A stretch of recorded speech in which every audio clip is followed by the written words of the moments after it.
Welcome to Divcasts from the University of Chicago Divinity School.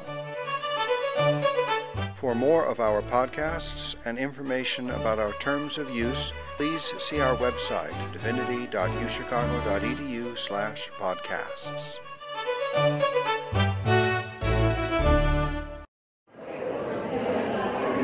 Welcome to the second of three events in the Divinity School's discussion of the legacy of Paul Ricoeur, Centenary Reflections. Paul Ricoeur remains indisputably a major figure in 20th century philosophy, although it must also be said that the strict contours of his legacy have yet to come into full relief. His writings afford one of the fullest articulations of both deep engagement and constructive response to major hallmarks of 20th century thought: existentialism, phenomenology, hermeneutics, psychology and psychotherapy, metaphor, narrative, historiography, and memory. The conceptions of the human being and the civil society and their interplay. Throughout, Ricoeur repeatedly and substantively engaged religion, theology, biblical interpretation, ritual, myth, symbol, and ethics proved to be recurrent touchstones for and of his thought. What Ricoeur took to be the implications of this broad engagement and the not unrelated question of his recurrent recourse to religion and what we might take these to be remain open, even urgent questions in assessing his accomplishment and his legacy. While Ricoeur's legacy alone more than amply warrants these occasional meetings in honor of the centenary of his birth, it also merits note as we begin that Paul Ricoeur pursued a significant dimension of his life's work during the nearly 3 decades that he served as John Devine Professor at this Divinity School, and that, in the best Swift Hall tradition, significant aspects of what we propose to consider saw initial light in this building's classrooms. For my own part, it was both an extraordinary privilege and formative to my work to take courses co-taught by then Professor Ricoeur with then Professor Langdon Gilkey and Professor Emeritus David Tracy, in which I heard Ricoeur rehearse and his colleagues respond to what I now recognize were the intermediate stage of significant sections of time and narrative. The display in these courses of extensive learning, collegial appreciation and engagement, and deep humanity by Professor Ricoeur and his colleagues remain a cherished standard for intellectual engagement that I associate with the Divinity School at its best. This celebration aims to embody and to perpetuate that part of the legacy as well. Now, today marks the second of 3 occasions in which we pursue complementary goals. Under the title Thinking with Paul Ricoeur, the meetings address respectively the themes of ethics, philosophy, and culture. To pursue in each instance 3 complementary aims: to articulate an overview of Ricoeur's work that makes explicit the centrality of religion and the religions in his thought; to undertake the decidedly Ricoeurian task of thinking forward with his work; to consider the ways in which retrospective consideration affords insight for the study of religion in this new century; and last, but decidedly not least, to enact something akin to Ricoeur's own spirit of inquiry, his appreciative principled engagement with those whose project not only differed from, but at the most fundamental level challenged his project and its prospects. I would note that our first session on ethics with papers by Professors Catherine Chalier and William Schweiker occurred in October 2013, and that the third and final session on culture is scheduled for January 9th, 2015, with papers by panelists Sue Anderson of Oxford University and myself. Now, both the general effort of these centenary reflections and today's event are quite literally made possible by the generosity of 3 local institutions whose leaders have been both supportive of and wise in our pursuit of it. It is a pleasure to acknowledge and to thank publicly Dean Margaret M. Mitchell and the University of Chicago Divinity School. Also, Professor William Schweiker, who can't be here today, and the Martin Marty Center, and Mr. Dan Birchie, who is here, sitting at the end of the first row. He has a box seat. Of the Chicago France Center. That's what sponsorship gets you, a box seat. For their material and intellectual generosity, and indeed their enthusiasm for the center. Okay, enough preliminaries. It's a pleasure to introduce first someone very well known to us in Swift Hall. Brian Coyne is Assistant Professor of the Philosophy of Religions and of Theology in the Divinity School. Professor Coyne's scholarship and teaching dilate upon the relationships between modern European philosophy and the history of Christian theology. To date, his research has focused with particular circumspection on the ways in which 18th, 19th, and 20th century German and French thinkers distanced themselves from the Christian tradition while nevertheless deploying its resources. This has led him to examine modern fields of inquiry, including hermeneutics, phenomenology, psychoanalysis, and deconstruction. That list doesn't keep coming trippingly off my tongue, sorry. And to situate them alongside ancient, medieval, and early modern sources. His first book, Heidegger's Confessions, forthcoming from the University of Chicago Press, traces the counterintuitive ways in which the early philosophy of Martin Heidegger enlists Augustine of Hippo's formulations to rid modern philosophy of theology toward arguing the claim that Heidegger crucially revises these formulations in his later works. Professor Coyne is currently working on, if I may so phrase it, two complementary second projects. A book tentatively titled The Dreams of Metaphysicians that examines the exegetical and rhetorical strategies recent continental philosophers employ as readers of religious texts, and a short book, at least that's what he tells me, on Nietzsche's pivotal location, crucially outside of the Christian tradition, this is my phrase, not him, in the aftermath of Luther's parsonage. The title of his talk today is Paul Ricoeur and the Search for Order. Please join me in welcoming Professor Roger Coyne.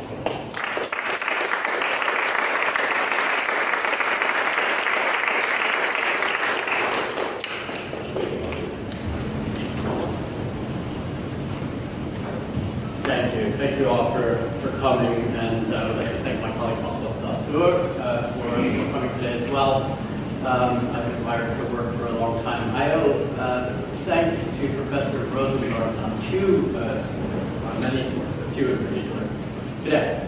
The first is that I first discovered the works of Paul Ricoeur in his lectures and seminars as a student here some years ago, and I very much enjoyed and profited from our conversations about Ricoeur over the past few years. In addition to that, he asked me to join this program at a time when I had finished working on my Heidegger book and began working. Can you hear me now?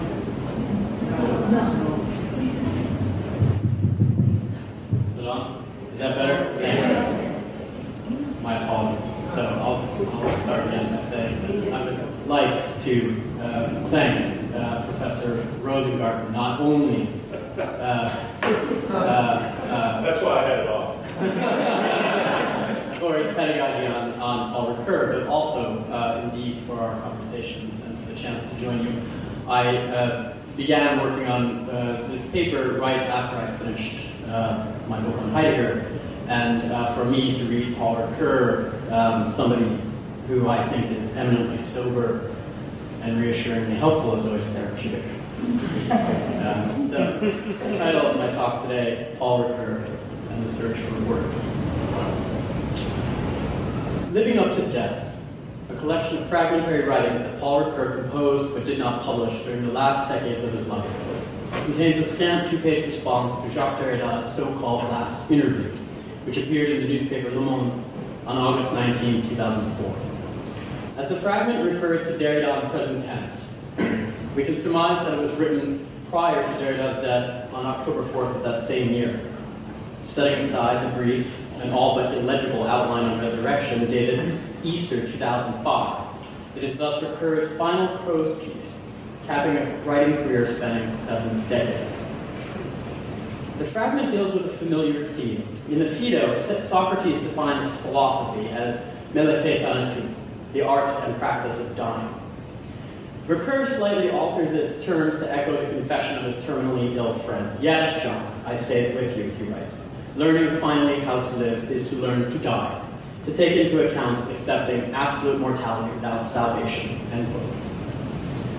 Now, we might imagine that these lines express, albeit privately, a sense of solidarity with Derrida, but in fact, they allow Ricoeur to offer a stinging rebuke of Derrida's work. In the last interview, Derrida insists that learning how to live is always narcissistic. Rejecting this idea, Ricoeur takes it as emblematic of Derrida's philosophy as a whole. There is always a chance, Ricoeur believes, that in dying we may be touched by the grace of detachment and liberated from the narcissistic drive to affirm ourselves, that we might affirm the trace of our contemporaries as survivors. In Ricoeur's view, Derrida cannot allow for this possibility. Having defined difference in terms of deferral, Derrida remains tragically severed from his contemporaries. Quote, he does not have contemporaries to love. Derrida is thus for Ricoeur a kind of anachronism, quote, more an heir than a contemporary. And indeed, on this point, Ricoeur does not mince words. He detects in Derrida the sign of a verbal narcissism, the sign that is on display in the last interview, in which Derrida immodestly suggests that his contemporaries have not yet begun to read his work. Dismissing this idea, Ricoeur nevertheless admits the possibility that Derrida, while not fated to survive human life, may do so in death. On his last page, Ricoeur concludes the fragment with the following observation. Here I quote. "It is true that I do not have the illusion of believing that one has not started reading me. I am quite ordinary, and no doubt my works will endure less than will those of Derrida, who is, properly speaking, extraordinary." Now I begin with this theme to offer my own confession. Over the past few months, as I began asking myself what it might mean to think with Ricoeur, I found myself returning to this fragment for reasons that were obscure to me. Each time I read it, I felt guilty of a transgression, as though I had failed to respect the privacy of two of the most important, and indeed extraordinary, philosophers of the 20th century. But I also felt that the fragment revealed something crucial about Ricoeur, though I had trouble pinning down exactly what. It became clearer to me as I wondered if, in those last lines, Ricoeur had perhaps counted as a loss what is actually a gain for him. And then my fascination with the fragment came into focus. Let us imagine for a moment that the fragment tells us precisely nothing about the relative merits, perceived popularity, or prospective shelf lives of the philosopher's body, of these two philosophers' bodies of writing, but that rather it expresses what is distinctive or proper about their respective achievements by associating them with two opposed sets of attributes, ordinary and contemporary on the one hand, extraordinary and anachronistic on the other. Let us imagine further that these four attributes define a grid allowing us to plot recurring Derrida's points in space, and that these points are located on lines that extend diagonally beyond the borders of the grid. The fragment would then portray the difference between the two by symbolizing their trajectories of parallel lines projected to infinity. Read in this manner, the fragment just so happens to line up perfectly with the self-assessment elsewhere ascribed to Ricoeur. In a 2003 essay published in Ricoeur, Derrida divulges to us that throughout his career, Ricoeur often described their relationship using the same phrase, nous sommes côtoyés, that is, you and I were right next to each other, we're shoulder to shoulder. Once again, it seems that Ricoeur expresses solidarity with Derrida, but I doubt that either of them would have heard this phrase without instantly calling to mind the philosopher Emmanuel Levinas, who argues that ethical responsibility for the other arises in the face-to-face encounter. Judged by this standard, the distance separating the two is in fact infinite. But why does this matter to us? The editors of Living Up to Death warn us not to overestimate the importance of its contents. At the risk of simply ignoring their advice, I want to suggest that the opposition drawn in its final lines furnishes a set of guidelines for us that can help us to think with Paul Ricoeur, by which I mean to contextualize his writing, to retrace its steps, and to show that his philosophy survives him, and that as a living philosophy, it can be used to index our present philosophical situation. In what follows, I shall argue first that the term ordinary is indeed a leading predicate of Ricoeur's philosophy. By this, I do not mean that his philosophy is concrete rather than abstract, that it falls under the heading of ordinary language philosophy, or that, confining itself to ordinary and or everyday life, that it reduces the incalculable to the calculable. Instead, I mean that Ricoeur consistently identified the nature and task of philosophical reflection by prioritizing terms of or relating to order in its full lexical range. Simply put, for Ricoeur, the philosophy is the search for order. And the commitment to finding order is precisely what allows Ricoeur to uncover the enigmatic and disordered character of human finitude. It is thus the real strength of his philosophy, its source of vitality. And for this reason, his way of doing philosophy must be rigorously distinguished from all those in which philosophical reflection relates primarily to what is extrinsic to order, or the extraordinary, understood here as that which breaks with every series, code, class, rule, order, or command. So that's the first argument. The second argument is this. I shall argue that in his search for order, Ricoeur is eventually led to redefine the fundamental concept of phenomenological hermeneutics, that is, the living presence, and that he does so in terms of a novel yet highly enigmatic account of contemporaneity. In this manner, I shall try to show that the horizon of the search for order is the mystery of what it means to be a contemporary, and that the terms in which this mystery is expressed can and should set the agenda for future research in contemporary European philosophy. So at the outset, the decision to underscore the centrality of order in Ricoeur can be justified by appealing to his early writings on hermeneutic method. In a 1961 essay entitled The Hermeneutics of Symbols and Philosophical Reflection, Ricoeur describes his own philosophy, along with philosophy in general, in the following terms. Here I quote. For my part, I do not in the least abandon the tradition of rationality that has animated philosophy since the Greeks. It is not at all a question of giving in to some kind of imaginative intuition, but rather of thinking, that is to say, of elaborating concepts that comprehend, and that make one comprehend. Concepts woven together, if not in a closed system, then at least in a systematic order. End quote. We can see here that order is a predicate of concepts, and that the power of concepts to disclose the world stems in part from their being ordered. For Ricoeur, conceptual thought recovers the enigmas of existence, and these enigmas are accessible to us only insofar as they are filtered through the schemata of cultural and linguistic symbols. Ricoeur's his term for these schemata is, collectively, the order of symbols. Thus we can say that philosophy's principal commitment to comprehend in an orderly fashion the order of symbols. And yet for Ricoeur, the concept of order extends beyond the idea of internal coherence. The discourse of philosophy, he writes, is, quote, at once the hermeneutic recovery of enigmas which precede, envelop, and nourish this discourse, and also inquiry into the beginning, the search for order, the desire for a system, end quote. So that's where I've taken the title of my essay. If the first passage I quoted above tells us that philosophy empowers us to comprehend the world only to the degree that it orders our concepts, the second tells us that the enigmas and symbols to which philosophy must respond are accessible as such only to the degree that they are illuminated ahead of time by an impulse, a desire, the search for order. This explains why order is, for Ricoeur, predicated of comprehension and of its object. Both are embraced ahead of time by the search for order. Both are thus intra-ordinate. They belong to order, even and especially when the extraordinary, properly speaking, shows up among the ranks of what is symbolic. Thus, the search for order as a guiding philosophical impulse is thus what I have in mind in referring to Ricoeur's method as ordinary in that sense. Now, this impulse never falters, whereas the desire for a system eventually recedes in Ricoeur's work over time, and as we shall see, this results from his growing displeasure with the Hegelian dimensions of his hermeneutic method. The search for order remains consistent throughout, animating his work from start to finish. Not only does Ricoeur formulate his philosophy as a critical reflection upon a series of orders, right, the linguistic order, the semiological order, the order of culture and history, but in addition, the basic twofold reference informing his work, captured in Ricoeur's famous remark that he walks on two legs, is also expressed in terms of order. This reference, so the twofold reference, includes, on the one hand, the tradition of rationality informing philosophy since the Greeks, and on the other, the tradition of revealed theology rooted in biblical sources.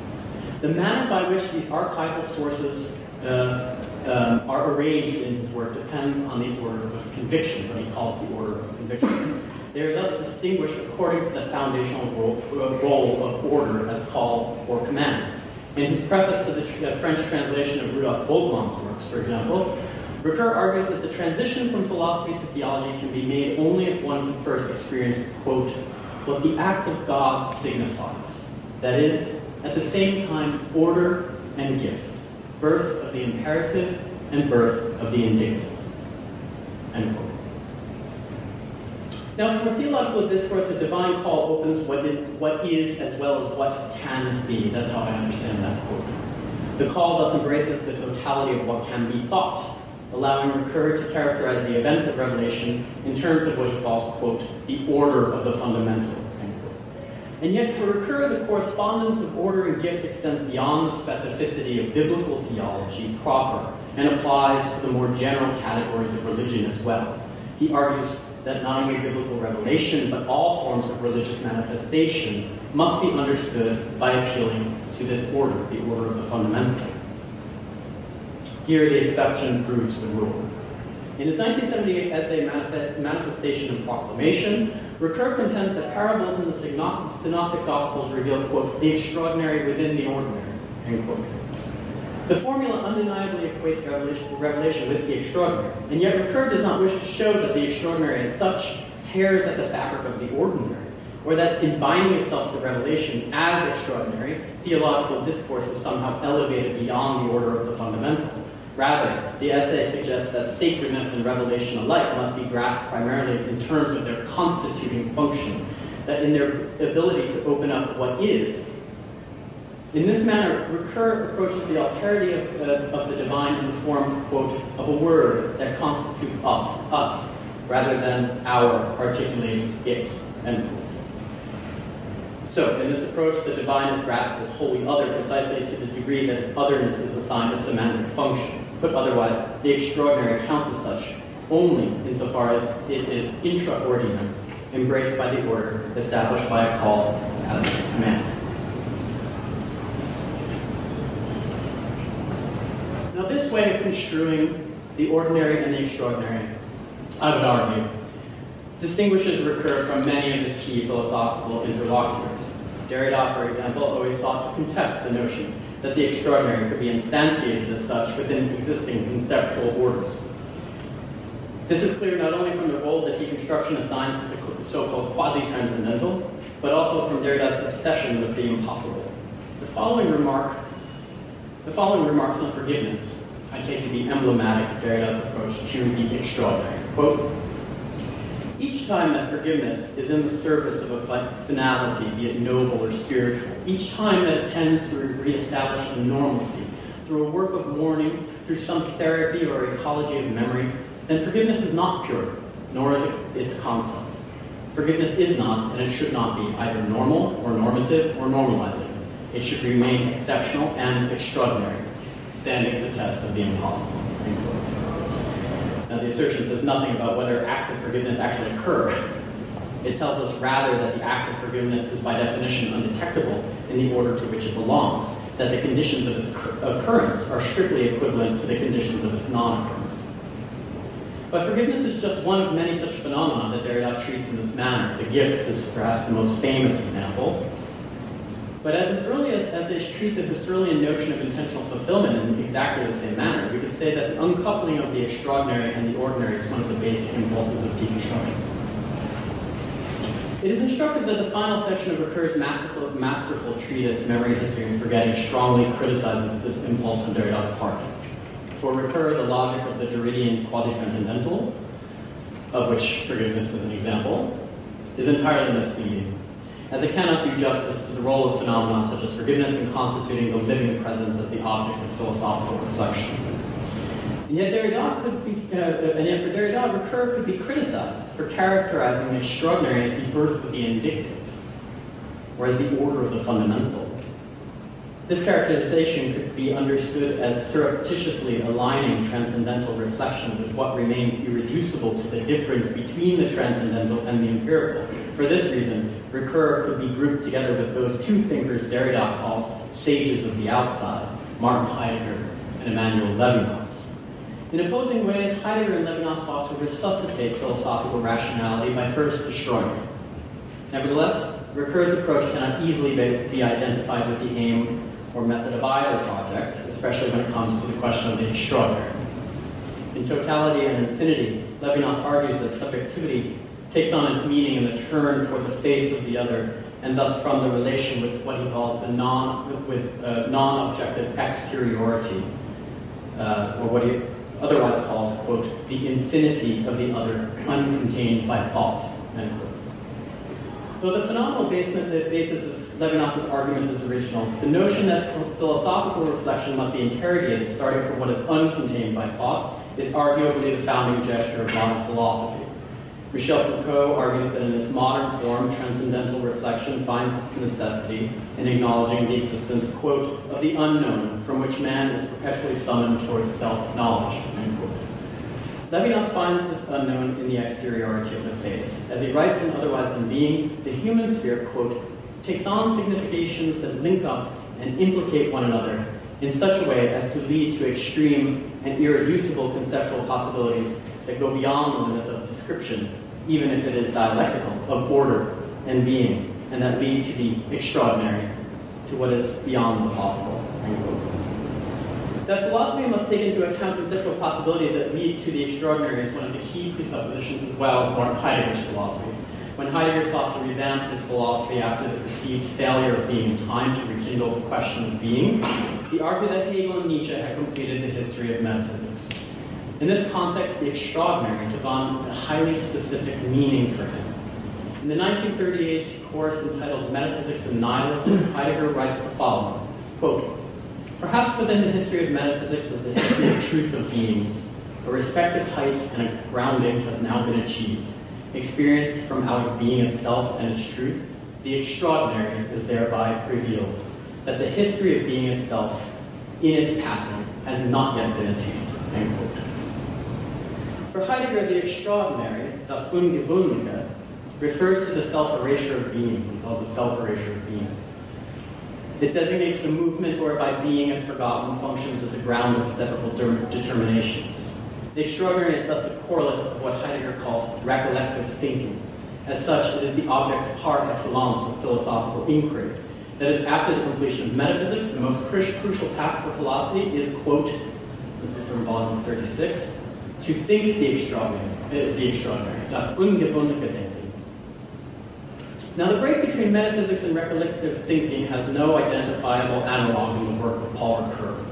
As David Pellauer reminds us, Ricoeur, quote, rejected all talk of the end of philosophy, end quote. This refusal to sanction the end of metaphysics not only distinguishes Ricoeur from Heidegger and Levinas, it is also what in part distinguishes him from Gadamer, who often lends credence to Heidegger's being historical thinking.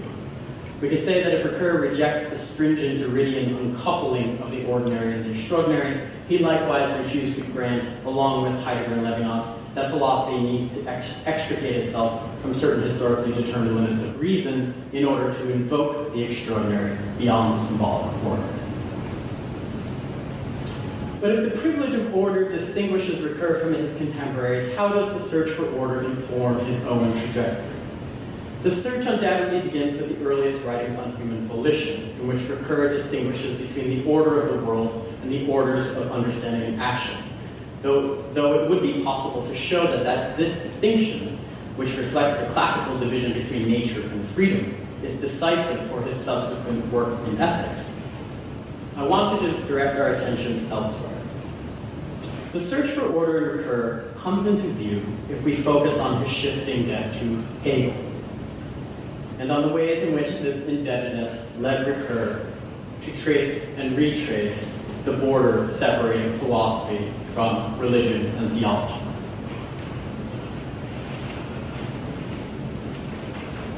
The border itself tells us as much about how Ricoeur first articulated the project of hermeneutics. In delineating the hermeneutics of symbols, Ricoeur argued that religion, unlike philosophy, is not inherently critical. Whereas philosophy as critique is predicated upon a suspension of belief, religion consists in, quote, the fact of crediting a word in accordance with a code within the limits of a canon, end quote. If the order of conviction is what separates religion from philosophy, it is also what establishes religion as a theme subject of philosophical analysis. Ricoeur never embraced the Husserlian dream of a radically presuppositionless philosophy. From the beginning, his philosophy was orientated by other aims. In The Crisis, Husserl argues that philosophy stems, quote, from the will to liberate oneself from all prejudices, end quote. For Ricoeur, by contrast, the will to liberate oneself from prejudices and from the presuppositions of one's culture, one's historical circumstance, facticity, was neither desirable nor even possible. Instead, he argued that the elementary symbols of culture comprise, quote, the insubstitutable language of the domain of experience. In the symbolism of evil, we are told that, quote, no symbol, qua opening and uncovering a truth of man, is foreign to philosophical reflection. In this sense, the order of symbols is the point from which philosophy arises and to which it returns. The hermeneutics of symbols proceeds from the pre-critical stance of living in the symbol to the critical stance of interrogating it. In a final step, it carries out what Ricoeur calls a transcendental deduction of the symbol, justifying its use in unveiling objective domains of experience. This is what it means to say that this symbol gives rise to thought. From the pre-critical acceptance of the symbol, one arrives at its transcendental deduction in its use in creating new domains of meaning. When Ricoeur first formulated the hermeneutics of symbols, he acknowledged that its method was heavily indebted to the philosophy of Hegel. It was Hegel who, according to Ricoeur, first described the historical constitution of reason by portraying self-consciousness in its drive to critically reappropriate its own history. It was thus Hegel who dispelled the Husserlian dream of a philosophy without presuppositions, while safeguarding us against the excessive transcendental character of Heidegger. Hegel, in other words, paved the way to a new philosophy of facticity. And yet Ricoeur was never fully comfortable with his indebtedness to Hegel. From the beginning, he knew that Hegel was perhaps more of a temptation than a resource. The hermeneutics of symbols was originally designed to express the emergence of subjective life, as well as its ultimate aims. The link between the two established a framework for the order of its concepts. Woven together into this frame are what Ricoeur calls the archaeological symbols of subjective emergence, as well as the eschatological symbols of its end. As Ricoeur saw it, quote, the eschatology of consciousness is always a creative repetition of its own archaeology. By this he meant that the form of reason in its historical emergence is identical with the form of its actualization. In other words, he believed that reason exhibited the unity, not the disunity, of critique and belief together. Though Ricoeur initially looked to Hegel for help in articulating this unity, he remained highly suspicious of the teleological or eschatological dimensions of Hegel's philosophy of history. He thought that Hegel was guilty of hubris, to the extent that Hegel sought to express the meaning of history on the basis of a realized eschatology, an eternal now in which spirit achieves absolute self-knowing. The issue for Ricoeur was thus how to salvage Hegel's account of spiritual progress while repudiating its basic teleological orientation. The problem is, of course, that every aspect of Hegel's thought anticipates the realized eschatology, and that even the archaeological concepts are complicit in his untenable notion of teleology. Ricoeur was not unaware of the problem. He dealt with it by distinguishing between Hegelianism proper, which involves a realized eschatology, and what he called the philosophy of religion, which indicates the end is promised but not realized.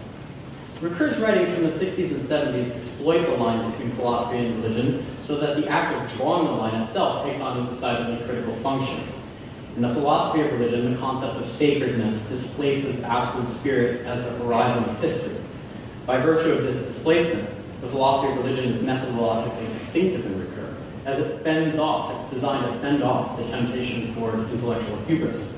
If reflection, quote, strives to reduce the symbolic richness that nourishes it, end quote, then the philosophy of religion is that moment in Ricoeur in which reflection turns back on itself, keeping itself from completing this reductive work and collapsing the order of thought and the order of symbols. Now, the very fact that the philosophy of religion played this role for Ricoeur, roughly speaking from the symbolism of evil and Freudian philosophy up to time and narrative at least, should alert us to the fact that having initially relied upon Hegel while articulating his method, Ricoeur found it increasingly difficult to keep apart the order of thought and the order of symbols. Thus, it is not entirely surprising that when Ricoeur finally did repudiate Hegel, he was motivated in part to do so by the results he obtained in analyzing a putatively religious text in a philosophical manner. In part 4 of Time and Narrative, Ricoeur argues that we can no longer think history in the same way that Hegel did. This is not only because we cannot support the idea that philosophy must be done from the perspective of an eternal now or a realized eschaton, or because we have given up imagining that we can track the stages of its development. In a more fundamental sense, it is because we now see that the writing of history, and here I'm following Ricoeur, the writing of history is not external to history itself, and that the very essence of what means to be historical must be determined starting from the concepts of writing and thus from the trace. Whereas Hegel, according to Ricoeur, cannot account for the unsurpassable character of the trace in its documentary significance. That is, Hegel cannot account for the fact that our essence as historical entities necessarily includes, as part of our acknowledging its written or traced character, a relation with the past as an inscrutable form of absence. Now, there's a firm and yet hidden connection between the repudiation of Hegel in Part 4 of Time and Narrative and the reading of Augustine's Confessions that opens its first part. The treatise opens, let us recall, with the readings of Augustine's Confessions and Aristotle's Poetics. Ricoeur uses these texts to orient his investigation of the narrative function. In the first case, Ricoeur reinterprets the famous Augustinian definition of time as distensia anima, the stretching of the soul. The definition stipulates that the soul is stretched simultaneously toward past, present, and future things, though most readers of the Confessions would argue that Augustine defines distension solely or primarily in terms of the non-coincidence of these three dimensions. Ricoeur suggests that Augustine actually uncovers a deeper non-coincidence in the psychological conception of time, a kind of fourth dimension. That is, he argues that for Augustine, the soul reaching out toward past, present, and future things is afflicted by a passivity that does not correspond with any image or representation drawn from this level of its three-dimensional stretch. The force of this mysterious passivity is excessive with regard to its intentional correlates. Thus, even when time flows in a uniform or gathered way at the level of the past, present, and future, this very flow exacerbates a more fundamental non-coincidence of the soul at a level beneath representation. As a result, the more temporally unified the soul is, the more distended it becomes. Now, the conclusion suggests that distension is paradoxically essential to the unity of time, and that no conception of time structure is complete without recourse to the destructuring effects of distension.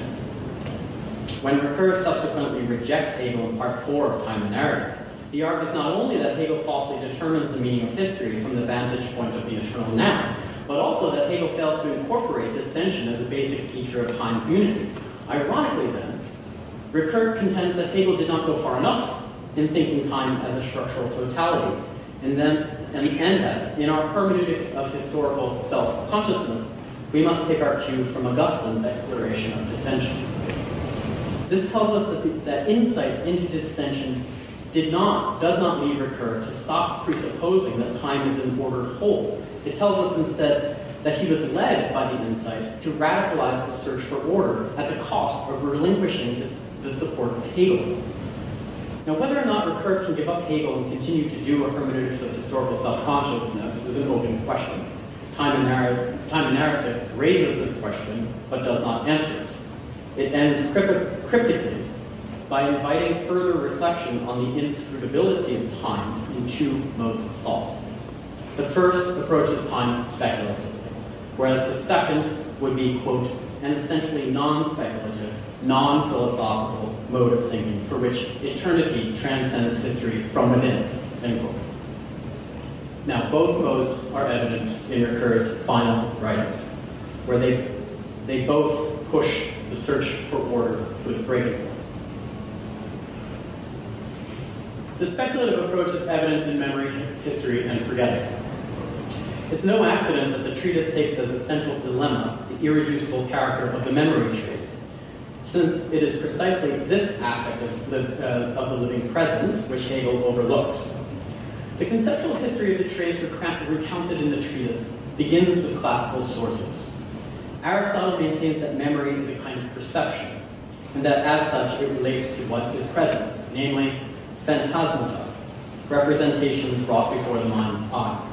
But the memory trace is distinctive. It is simultaneously, according to Aristotle, an image, sign, and an impression affect, part of its character as a representation is that it renders present what is no longer there. Paradoxically, then, memory is a perception of what is absent. In what sense, however, can we really say that the memory trace in the present is of the past? The paradox of memory is lodged in the concept of the trace and its power to render the past present, paradoxically as a species of absence. Ricoeur argues that the paradox has persisted in Western philosophy, and the speculative goal in memory history forgetting is not to resolve this paradox, but to redefine the living present on its basis. The goal is admittedly obscure. It's buried under the exhaustive investigations of classical and modern sources comprising most of the treatise. It comes into focus when Ricoeur discusses the work of Henri Bergson. It is difficult to overstate the importance of Bergson's work on memory for the later Ricoeur, as it is allegedly Bergson who first describes the seemingly paradoxical manner in which memory traces or mnestic images are inscribed in the field of mental representation. For this reason, Bergson functions for Ricoeur as a kind of counterweight to Hegel. Quote, inscription, in the psychical sense of the term, is nothing other than the self-survival of the mnestic image, contemporaneous with original experience. This is Ricoeur summing up Bergson. The key issue here is that Bergson uncovers self-survival as the temporally determined mode of being specific to the trace. He is thus, according to Ricoeur, the first to uncover the most profound paradox of memory, which is that the past is actually contemporaneous with the present that it has been.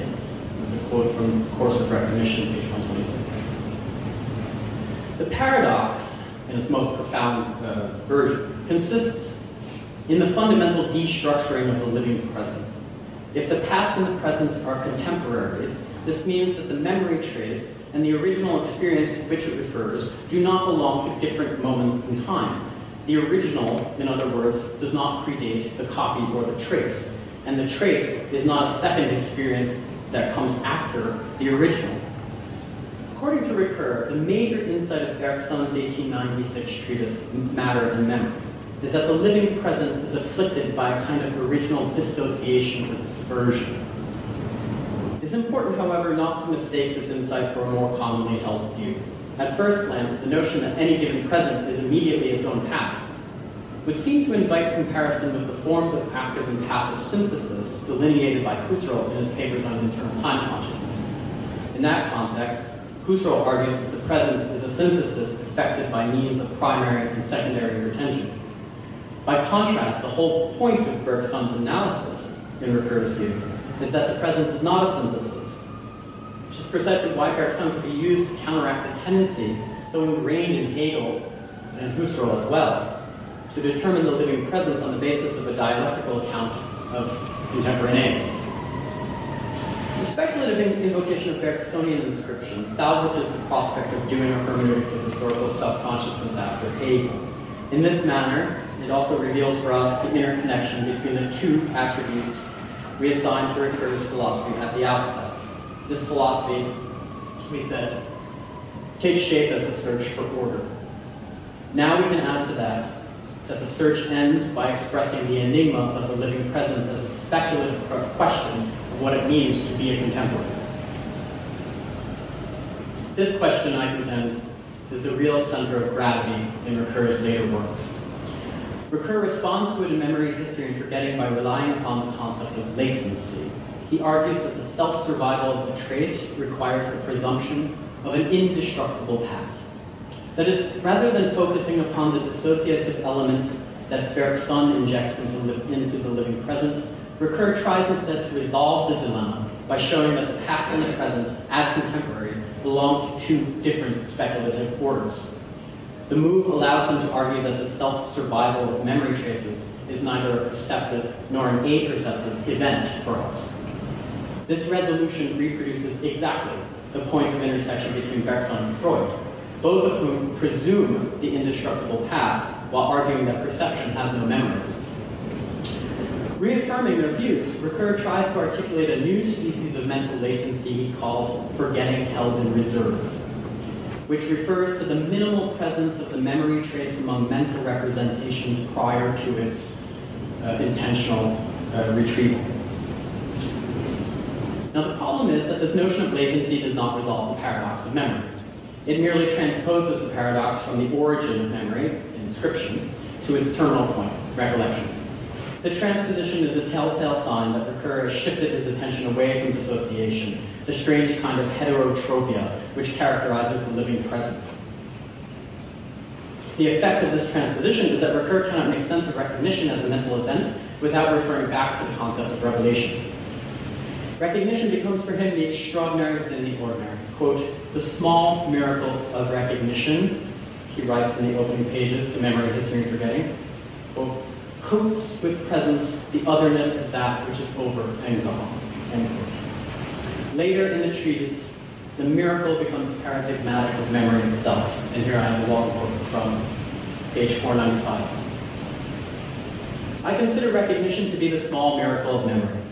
And as a miracle, it can also fail to occur. But when it takes place, in thumbing through a photo album, or in the unexpected encounter of a familiar person, or in the silent evocation of a being who is absent and gone forever, the cry escapes. That's her, that's him. And the same greeting accompanies step by step with less lively colors, an event recollected, a know-how retrieved, a state of affairs once again raised to the level of recognition.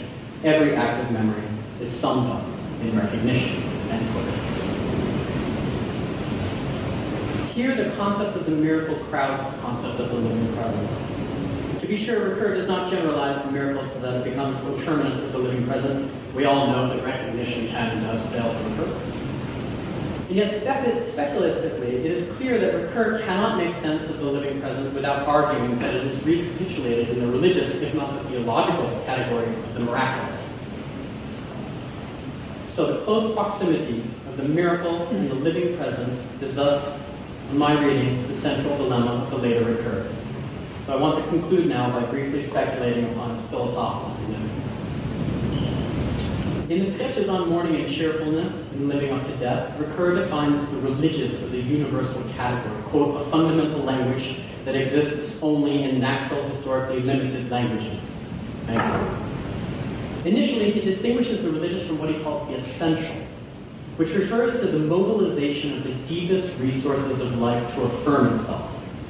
There is one and only one situation in which it is possible that the filter separating the religious and the essential will fall away. And that is when, for Ricoeur, the individual confronts his or her imminent death. The internal grace that distinguishes the dying person, Ricoeur maintains, may result in detachment. But detachment, in this context drawn from Eckhart, does not mean resignation. It means transposing one's self-affirmation onto the trace of one's contemporaries, entrusting that their memory is indelibly inscribed in the memory of God and the mind of God. This is precisely why Ricoeur thinks that accepting absolute mortality is completely compatible with the deepest faith in God. The pairing only makes sense, however, if we see that Ricoeur is trying to analogize between the situation of sanctifying grace and the Bergsonian concept of inscription. The latter concept, provided that its paradox is resolved through the figure of forgetting held in reserve, can be used to schematize the memory of God. That is, it allows Ricoeur to argue that for the recipient of grace, the present is indeed without memory. The ego is indeed fated to die. Whereas the affirmation of life can be redirected toward the retention of one's contemporaries as traces tucked away in the depths of the divine, figured as an indestructible past. If we were to think with Ricoeur from a theological point of view, we might ask if the schematization of divine memory allows us to redefine the role of divine action in effecting atonement. More specifically, we could ask whether atonement does indeed require the presupposition of an indestructible past, in which case we would follow Freud and Bergson, but also Kant, who argues that atonement is carried out solely at the level of representation, not of being. Or, alternatively, we could wonder if atonement requires instead the presupposition of an absolutely effaced past, in which case we would come back to Hegel, who argues that atonement is indeed carried out at the level of being, not representation, meaning that God can and does make the past unhappen. That's his formula, das Geschehene ungeschehen zu machen. Our task, however, is not to think theologically with Paul Ricoeur, but philosophically. In which case we must set aside the theological question of atonement, as it is played out in philosophical and theological sources. And as we must approach the analogy between inscription and detachment from a critical standpoint, then a different kind of inquiry comes into view. In arguing that Ricoeur's philosophy takes shape as a search for order, we arrived at the question of what it means to be a contemporary by showing that the later Ricoeur trades Hegel for Bergson. To this we can now add the observation that even as Bergson opens a new speculative path forward after Hegel, Ricoeur seeks to follow this path while still trying to justify or transcendentally deduce the symbols that he draws from his own religious tradition. Our evidence for this is that he uses the paradox of memory analogically to schematize the memory of God and to make sense of the Descartesian notion of detachment. Given this, how can we, as readers of Ricoeur, stay faithful to philosophy as the search for order? It seems to me that one way to respect Ricoeur's achievement and to acknowledge the extraordinary character of his thought is to distinguish rigorously between the search for order and the transcendental deduction of historically, linguistically, culturally, and religiously specific symbol sets.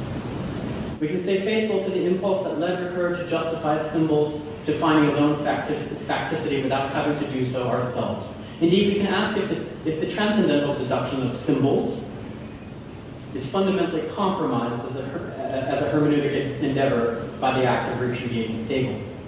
Making this distinction would undoubtedly open us to the charge that we're breaking Ricoeur's philosophy in half. But the distinction would free us to interpret the later Ricoeur in the same way that he interpreted Augustine in Time and Narrative. That is, we could think with him by allowing him to orientate our investigation of time. And we could affirm that the theological dimensions of his later work are precisely what allowed him to uncover discordance as an intrinsic to the order of time. We could then grant full legitimacy to his phenomenology of memory. But we would also insist that his search for order and this phenomenology demand further inquiry into the paradox of memory apart from its role in justifying Christian symbols. In this regard, the later Ricoeur would, strangely enough, set the agenda for a contemporary philosophical investigation running parallel to Derridean deconstruction. The central directive would be to disengage the concept of the trace from its theological reclamations in order to reinvigorate the critique of the phenomenological concept of the living present. Thank you.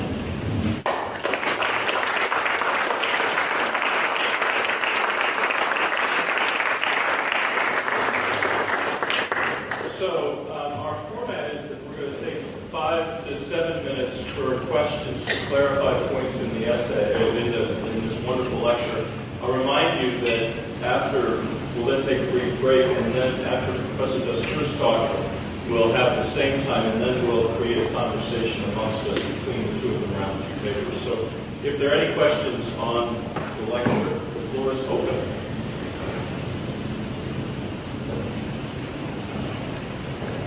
I have one. May I ask a question? Thank you. So I'd like to hear, this is probably a little more technical question in the sense that whether the language of symbol in the paper is taken then to encompass the discussion of myth in relation to symbol. That's to say that the degree to which the switch in symbolism of evil, where it goes from myth in the first half, or from symbol to myth in the second, does that matter for this formulation of the final problem or not? Thank you. That's a great question, and one I admit that I need to think more about. Partly because I assume that the transition to myth in the latter part of symbolism of evil is part of Ricoeur's effort in showing that the hermeneutic process is orientated toward achieving a sort of second naivete, a kind of reappropriation of the linguistic and cultural order. And so I guess that assumes, I think perhaps uncritically, that it was complicit in this move that I see him, on the one hand, re-articulating over and over again as time goes by, but also pushing back against. And I tried to state in the starkest terms possible the ways in which that leads Ricoeur to reformulate his method in the way it works. So.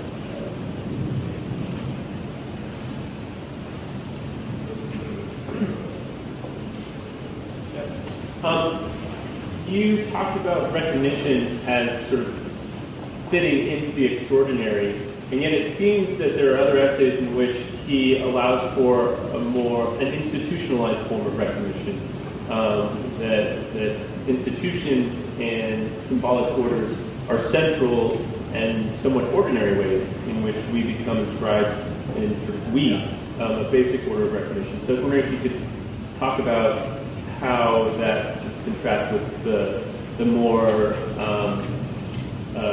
mystifying sense of that engagement with one other person. Yeah, thanks for using the word mystifying. I mean, what attracts me to Ricoeur's later work on recognition is precisely the mystifying character of it, right? And he always insists that recognition takes place within and must do justice to these institutional orders, right? Attestation as well. And the two concepts go hand in hand. I mean, they can be interpreted as effectively the same, making use of the same model in related texts. So I've tried to de-emphasize the ways in which Ricoeur insists that attestation and recognition have to take place in institutional settings, and try to emphasize what I take to be a real speculative concern in the later works, to work through the paradoxical aspects of these phenomena. And I don't, I can give the impression with the paper that I'm denying the other side of things, but I don't mean to. I mean merely to really focus on this aspect of the later Ricoeur as something that seems to be quite fruitful. I don't know if that works.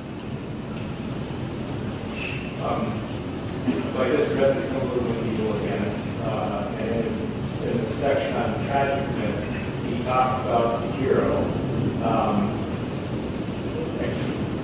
portraying or representing some sort of delay in fate. And I'm thinking of relating that to extension of time.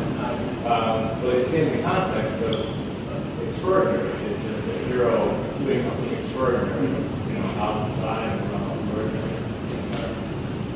Those fit into what you're talking about. No, it's an interesting parallel to develop.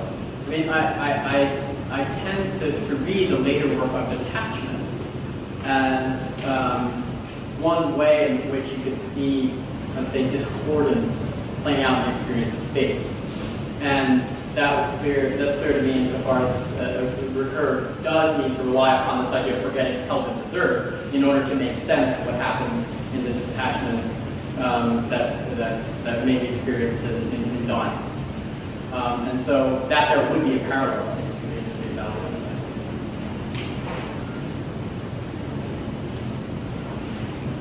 Oh, sorry.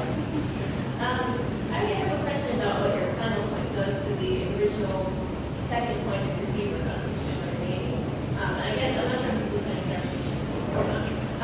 And then I guess it really is about the role of the theological for Ricoeur. Whether the fact that memory aligns with the memory of God is functioning analogously, or whether it's actually functioning causally. So in your final point, you say that the task is to take up the task of keeping the living present. At that moment, if we forego the theological element, do we give up humanity? Right. No, thank you. I think since Ricoeur was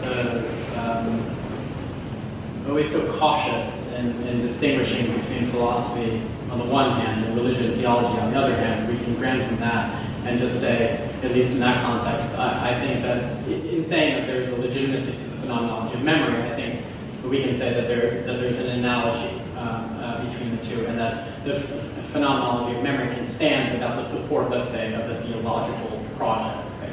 Now, the question of whether or not we need to give up thinking about the contemporaneity is a really interesting question for me. And I guess one way to think about it would be to then situate Ricoeur with respect to Levinas, right? For whom let's say I am not the neighbor's contemporary, right? There is a different order or arrangement, a different kind of relation there. The other is transcendent with respect to me, right? In the sense, or the face is anachronistic. That is, it doesn't sort of rise to the level of a phenomenon, right? And so you don't have the attempt on Levinas's part to work out what it means to be contemporary with the other on the basis of the sort of that non-synthesis in the present. Or we could say that to the extent that you do, that non-synthesis is placed in language that involves height, absence, et cetera, et cetera. And it seems to me that the challenge from Ricoeur's point of view, speculatively, would be to bracket that way of thinking about the relationship with the other and to think more about this non-synthesis in the present and whether or not we can work out the concept, say, in Levinas's ethics, separation, height, et cetera, in different ways. Right? So that was the real speculative thrust. So thank you. Probably should have said that. Okay, well, I think we'll watch this question. Go ahead. Excuse me for my English, but I try and I hope to be understand. This question made me think, probably not correctly, does non-hypocrisy how to be overview when he speaks about memory of God and memory of human beings, linked to the idea of identity and narrative identity. So he says that as memory supports our narrative identity with the history of the self, the same way memory of God one day will support the narrative identities of all people in the world and of everyone. And I think it's really one case, the only page probably, in which Ricoeur really links religion with philosophy, because I agree with you, he never does, or try not to do it. Sorry for my English. No, thank you. I mean, I agree with that, and I think that this is why the notion of the indestructible past, which is a strange presupposition that is defended by a number of thinkers in the fantasy, not only Aristotle and Freud, but others. But it's why the notion of the indestructible past becomes so crucial for him. There's a real attachment there, right? Because this is the way that Ricoeur thinks of grace, let's say, the care of God, right? Which is a phrase that you see in the works on mourning and cheerfulness. Absolutely. So I heard you say at one point during your speech, kind of back to Ricoeur's conception between philosophy and religion, that philosophy, you guys kind of link this to by saying that philosophy involves critique and religion involves the authority over objectively, recognizing the authority of revelations of the divine, including sacred texts. Whereas when I heard King Hollywood speak on Friday, I know I heard her say that religions also necessarily involve critique because they necessarily see the world as something other than what it should be. So what do you think that Ricoeur would say to that? Fair, thank you very much. When I said that religion, if I would have to check the text, but I believe I was saying that religion is not fundamentally critical. Right? And so it's not to say that religion doesn't, for Paul Ricoeur, involve critique. And so in this case, there is no opposition, I think, between what I heard Professor Hollywood say on Friday and what I take Paul Ricoeur to say. But when Ricoeur contrasts religion and philosophy in this manner, which he does, I wouldn't say frequently, but on occasion, he emphasizes that religion is about binding yourself to something, right? It's about acceptance. It's about taking on something, a word, right, that forms us. an event of sacredness, or a manifestation of formless. And that event, as what opens religious practice and discourse, cannot be fundamentally critical for him. Right? And so, but later on, of course, he or even in the 60s and 70s, you know, it is the case that there is an order of conviction that belongs to philosophy as well, and that philosophy must affirm as well. But the first move, I think, for philosophy for Ricoeur is not this acceptance, but the question, what is it? Right? What is X? Right? And so the question, as the passion of philosophy, is then a kind of critical move.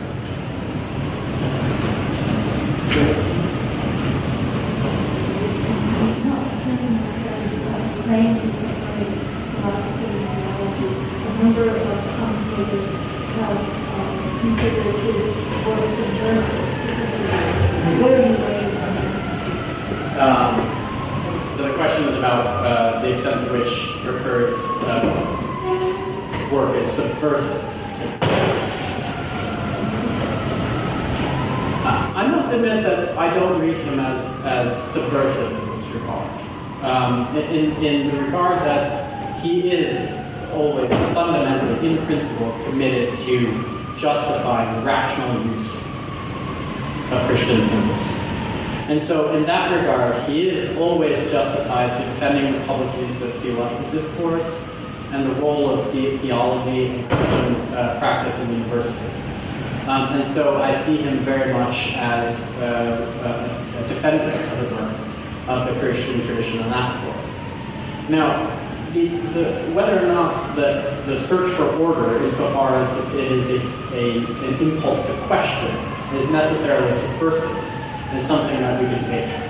And there it's a question of a matter of emphasis, perhaps, I don't know. I'd be interested to hear what others have to say. But at least it seems to me potentially subversive. But does that mean that critique is necessarily at odds with religion? I don't know if that means as much thought as I should. So, but it's an interesting question. I think it's time for us to take a break, and we will break until 2:30, when we will reconvene Professor Dastur's paper with lots of people who said thank you again.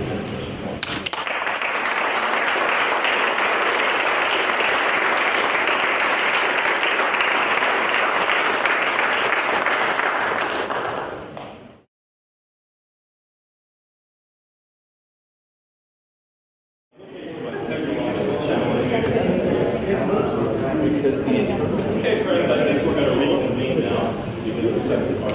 So, if I may call us back to order.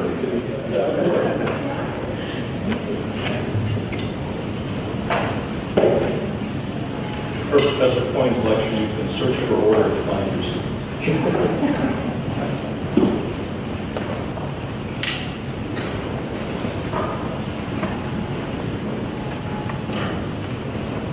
So it is a pleasure and indeed an honor to welcome our second speaker today, Professor Francoise Dastur. Professor Dastur is a philosopher, a historian of philosophy, and a translator. She has taught at the Sorbonne, at the University of Paris, and at the University of Sophia-Antipolis, where she is now Professor Emeritus. She has written extensively on German and French phenomenology, for many books and articles on such figures as Edmund Husserl, Martin Heidegger, Maurice Merleau-Ponty, Jacques Derrida, Paul Ricoeur, and Hans-Georg Gadamer, to speak both the clarity of her focus and the range of her reference. Each of these figures is himself the object of major treatment. They are linked across her corpus by themes such as time and chronology, death and finitude, and the methods of phenomenology.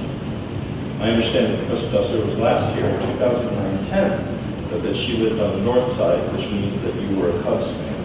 And we're delighted to welcome you to the south side of the White Sox. They're both equally mediocre at this point. But it's a delight to welcome you to the University of Chicago, where she has graciously agreed to join us today to think about Paul Ricoeur. And to that end, she's prepared a lecture entitled Recognition and Identity, From Oneself as Another to the Course of Recognition. Please join me in welcoming back to Chicago, Professor Francoise.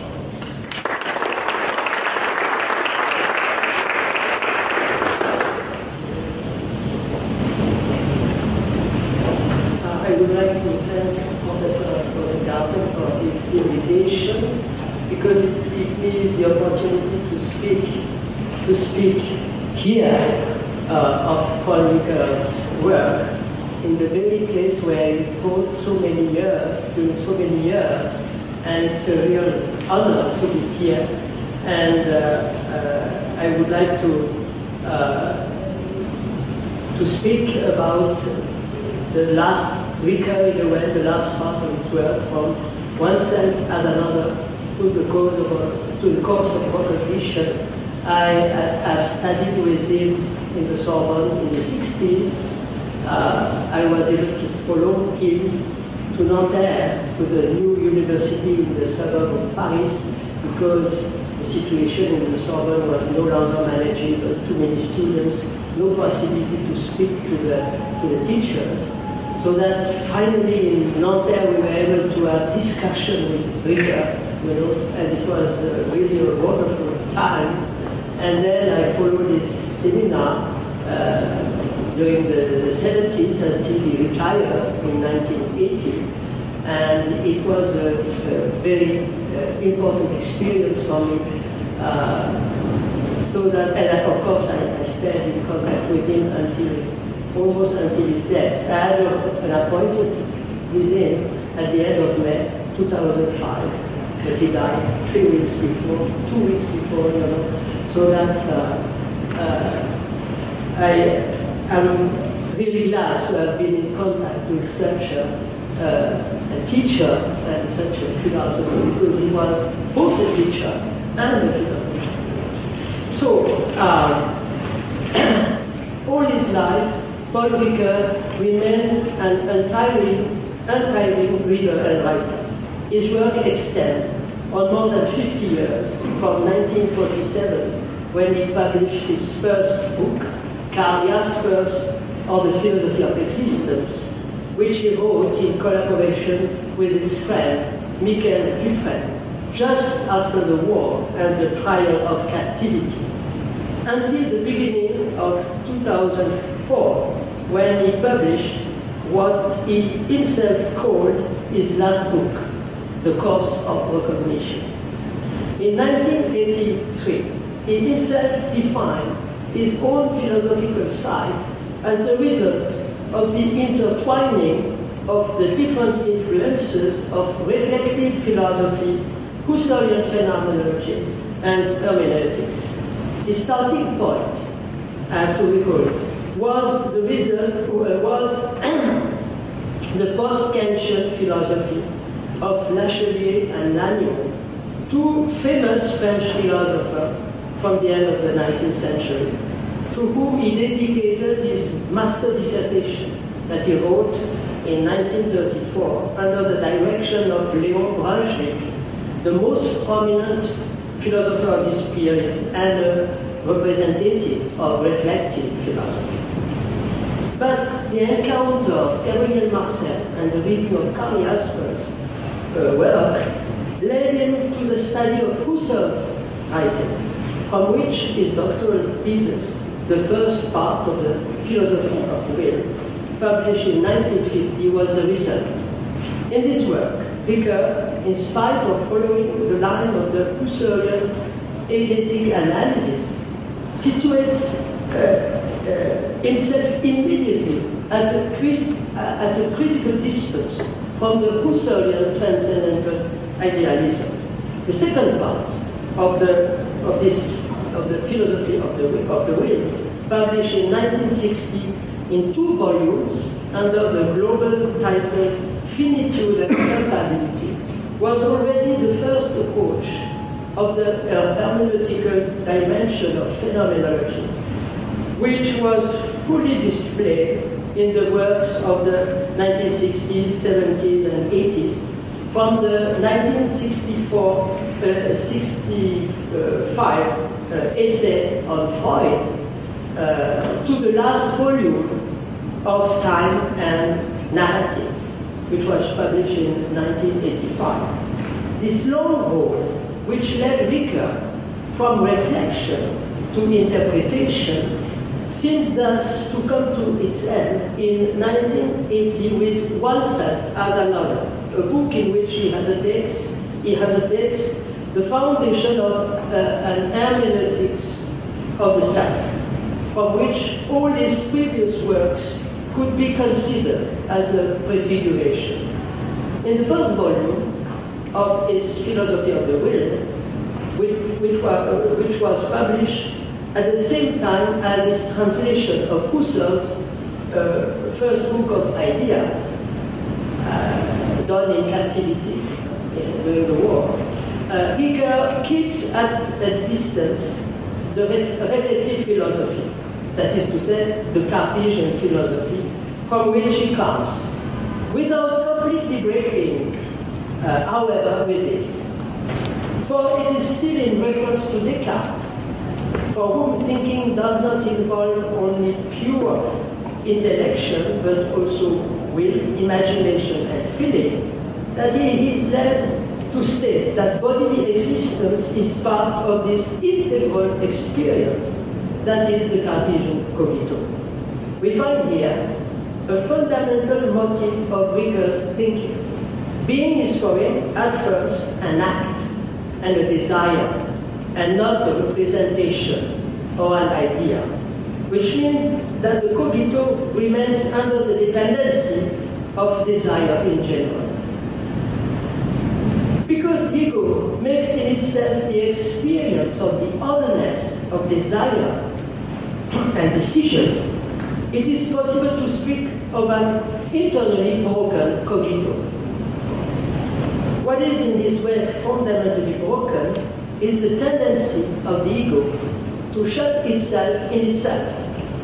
40 years later, it is the same question that Ricoeur is asking again in oneself as another, in questioning the conception of the subject as a closed identity.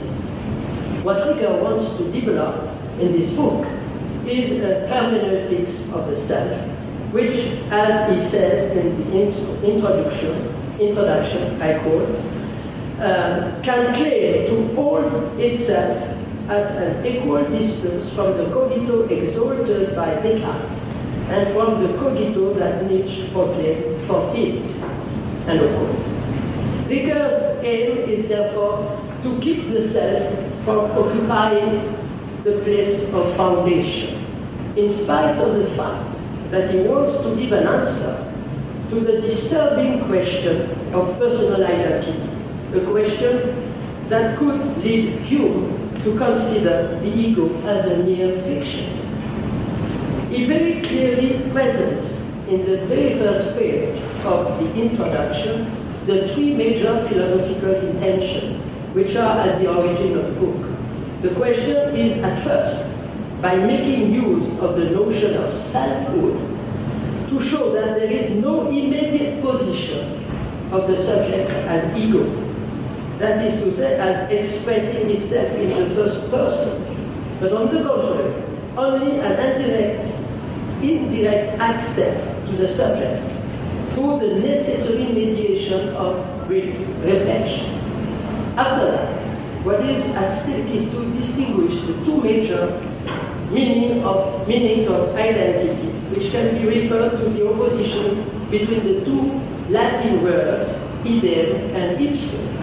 Ricoeur explains that selfhood, in opposition to sameness, which corresponds to the Latin word idem, from which comes the word identity, should not be understood as this invariable curve of the person called character, but as self-constancy, whose paradigm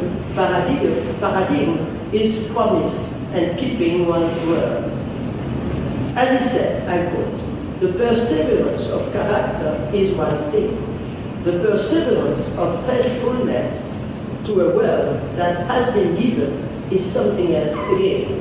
And what is therefore at the basis of self-constancy is the perseverance in time of a prescription or a law that the subject has given to himself and to which he obeys in spite of him.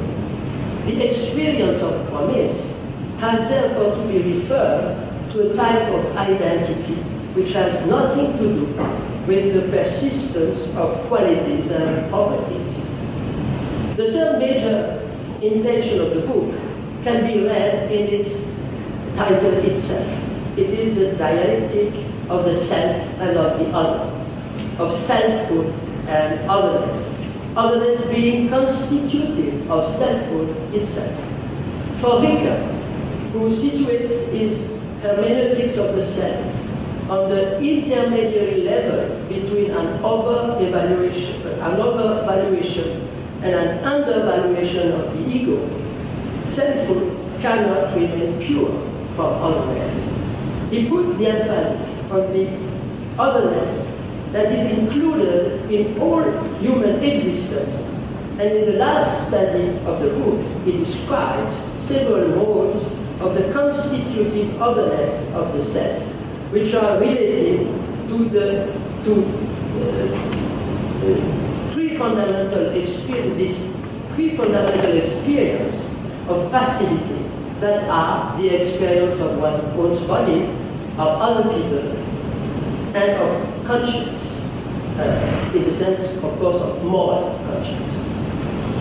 It is therefore necessary to acknowledge the existence of a dialectic of selfhood and sameness, which brings in connection these two opposed poles between which human existence unfolds itself. This is what Ricoeur undertakes to show in the sixth study by bringing to light the narrative nature of human identity, something that seems to me really very important in Ricoeur. The narrative act is, as he already showed in his book on time and narrative, the act through which we become conscious of the past, which allows the integration,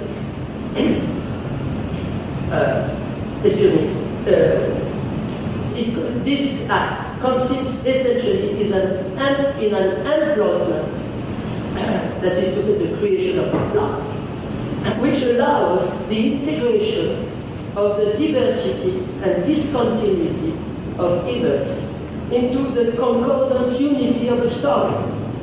The event is a source of discordance insofar as it happens unexpectedly and thus endangers the stability of this stable mode of behavior, which is called character.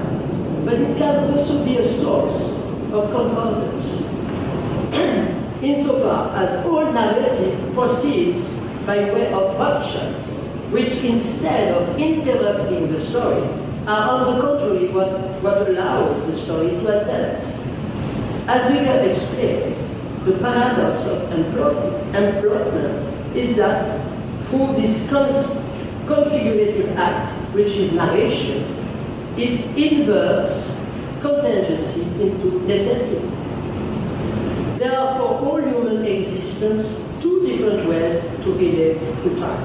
There is on one side the substantial permanence of a set of habits and of distinctive marks, which is called character, and constitutes the foreseeable side of a person.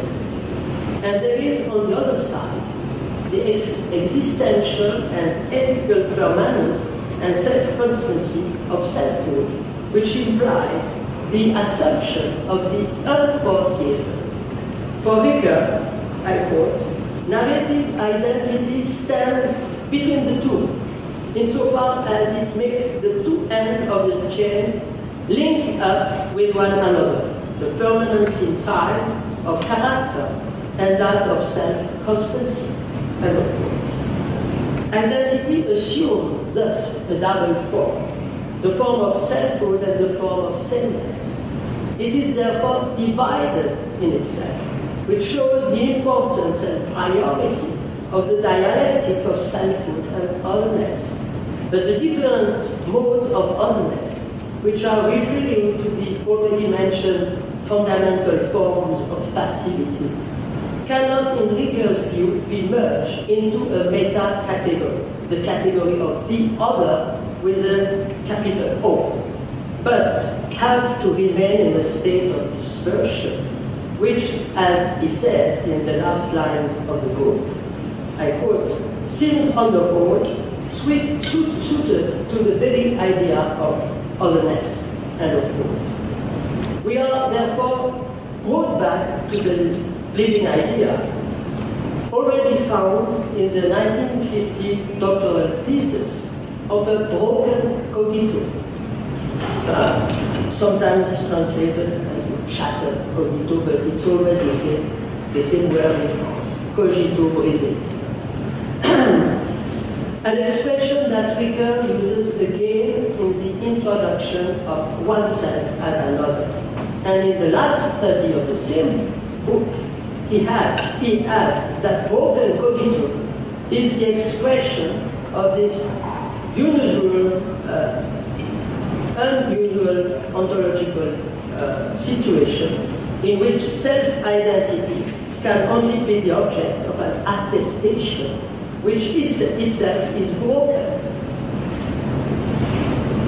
We could thus think that this master work that is oneself as another, the question of identity in its necessary intertwining with otherness found, so to speak, its solution. It comes back, however, in Ricoeur's last book, The Course of Recognition, where he explained the conclusion when giving a justification for the term course, parcours in French, that he follows in the book, I quote, the course of identity with its gaps and divergent meanings, since the course of alterity unfolds in tandem with the course of identity. Ricoeur opposes the term of course to the term of theory, because he is not resigned to see in the investigation of the different philosophical meanings of the French word reconnaissance just a rhapsody of ideas. The working hypothesis of the philosopher should indeed remain the constitution of a theory of recognition, which would justify the polemic character of this French word. However, what can only be done in front of this semantic disorder, Ricoeur's word, is the progression of a course which goes from the use of the active voice to the use of the passive voice of the French verb reconnaître, and thus from a position into which the subject seems to master meaning in the recognition understood as identification of something, to the position into which he places himself under the tutelage of a relationship of reciprocity, which is the relation of mutual recognition, in passing through the intermediate stage of self-recognition in the variety of its capacities. But this course of identity corresponds in an inverse way to a course of alterity, the otherness being at its peak in mutuality, without, however, being absent neither in the intermediary position of the self-recognition, which cannot be identified to solipsism, but implies a tacit relation to the other, nor in the recognition, identification of something, which requires also the approbation of others. This twofold course of identity and alterity is itself followed in a more hidden manner by a third course, the course of the relations between recognition and misrecognition. There is indeed no recognition without misrecognition, exactly as Ricoeur says, exactly as there is no light without shadow. In the first phase of recognition, understood as identification, in which the verb to recognize is used in the active voice, the claim to grasp things is, as Ricoeur says, shadowed by the fear of mistaking a thing or a person for what they are not. This implies that this kind of companionship with misunderstanding begins to shape our spontaneous confidence in the capacity of things and persons to make themselves be recognized. The shadow of misunderstanding continues to deepen at the level of self-recognition, insofar as the possibility of mistaking oneself and of taking oneself for what one is not is always present. Selfhood, which is the place of self-recognition as the capable being, is also the place for misrecognition. A misrecognition which can take the double form of forgetting and perjury. But it is at the level of mutual recognition that the dialectic between recognition and misrecognition finds its greatest extension, insofar as there can be neither recognition of the others by oneself, nor recognition by the others of oneself, without a passage through what Hegel called the world of the negative. That is to say, the negative feelings which motivate all forms of conflicts and from which Ricoeur shows that they find their emblematic expression in the French word mépris, meaning contempt, which is lexically close to méprise, mistake. That has been defined as the first figure of misrecognition. So that you see that in the last book, Ricoeur is really playing with French words, which makes the translation of this last book more difficult in a way than the previous ones. There is therefore an inherence of misrecognition in recognition in the form of content, which gives to the struggle for recognition its character of incompleteness.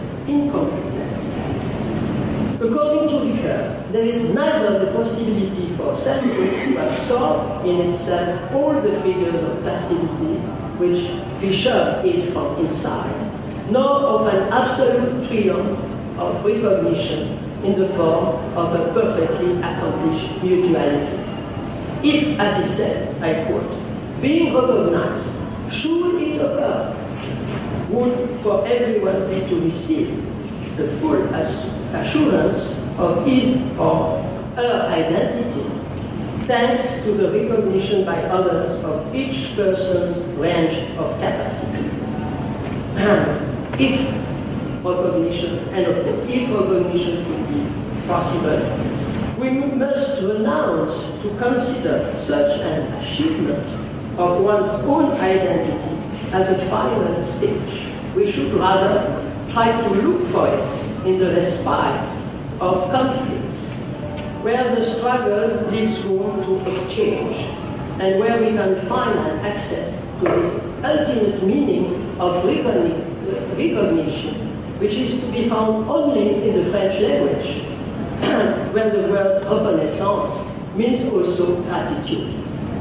At the end of this course, Ricoeur comes to the idea of recognition which cannot recognize itself completely. But this misrecognition, which is, so to speak, intimately incorporated in it, is also what in a happy manner protects it against the pitfalls of a fusional union with the other, in which all process of identification would necessarily be abolished. So that I'm coming to the parcours, to the course of recognition. In the first study, Ricoeur gives himself the task to analyze two philosophies of judgment, the philosophies of Descartes and Kant, which correspond to two different conceptions of identification as a process allowing the subject to master things. For Descartes, to identify means to distinguish. Whereas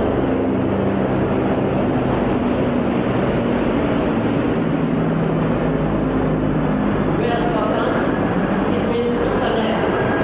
The emphasis is put here in an idealist manner to the constitutive power of the subject. so that it will be necessary to come back through a radical reversal, as Husserl did, to this basis of all idealization process, which is the life work, in order to be able to really confront the problem of the philosophy of recognition. As Levinas shows in The Ruin of Representation, an article dedicated to Husserl, on which Ricoeur relies here, it is from within the Husserlian transcendental idealism itself that, with the theme of the horizon structure inherent to all kinds of intentionality, the possibility of its own overcoming arises. In all objective intention, an implicit adequation, an implicit horizon remains potentially included. This means the ruin of the idea of a perfect adequation between object and subject. This implies that in all recognition, the possibility of its contrary, misrecognition, is included. Then if misrecognition is possible, it is because the object is not identical to the presentation of it in the subject, and has in itself a principle of undeterminacy, which can make it unrecognizable. There is really recognition only there where the process of identification is not limited to the apprehension of specific features which remain constant, as it is the case for things, but there where, as it is the case for persons, what can be recognized is only the permanence of a style or mode of being through the changes. Ricoeur invokes here Marcel Proust, who in the last pages of Time Regained says that to recognize somebody, to identify it, is to think under the same denomination two contradictory things. Is, or a past being, which is no more, and a new being that he or she is now. This means, therefore, as Ricoeur underlines, I quote, that it is with the unrecognizable as the limit case of misrecognition that recognition will henceforth be confronted. End of quote.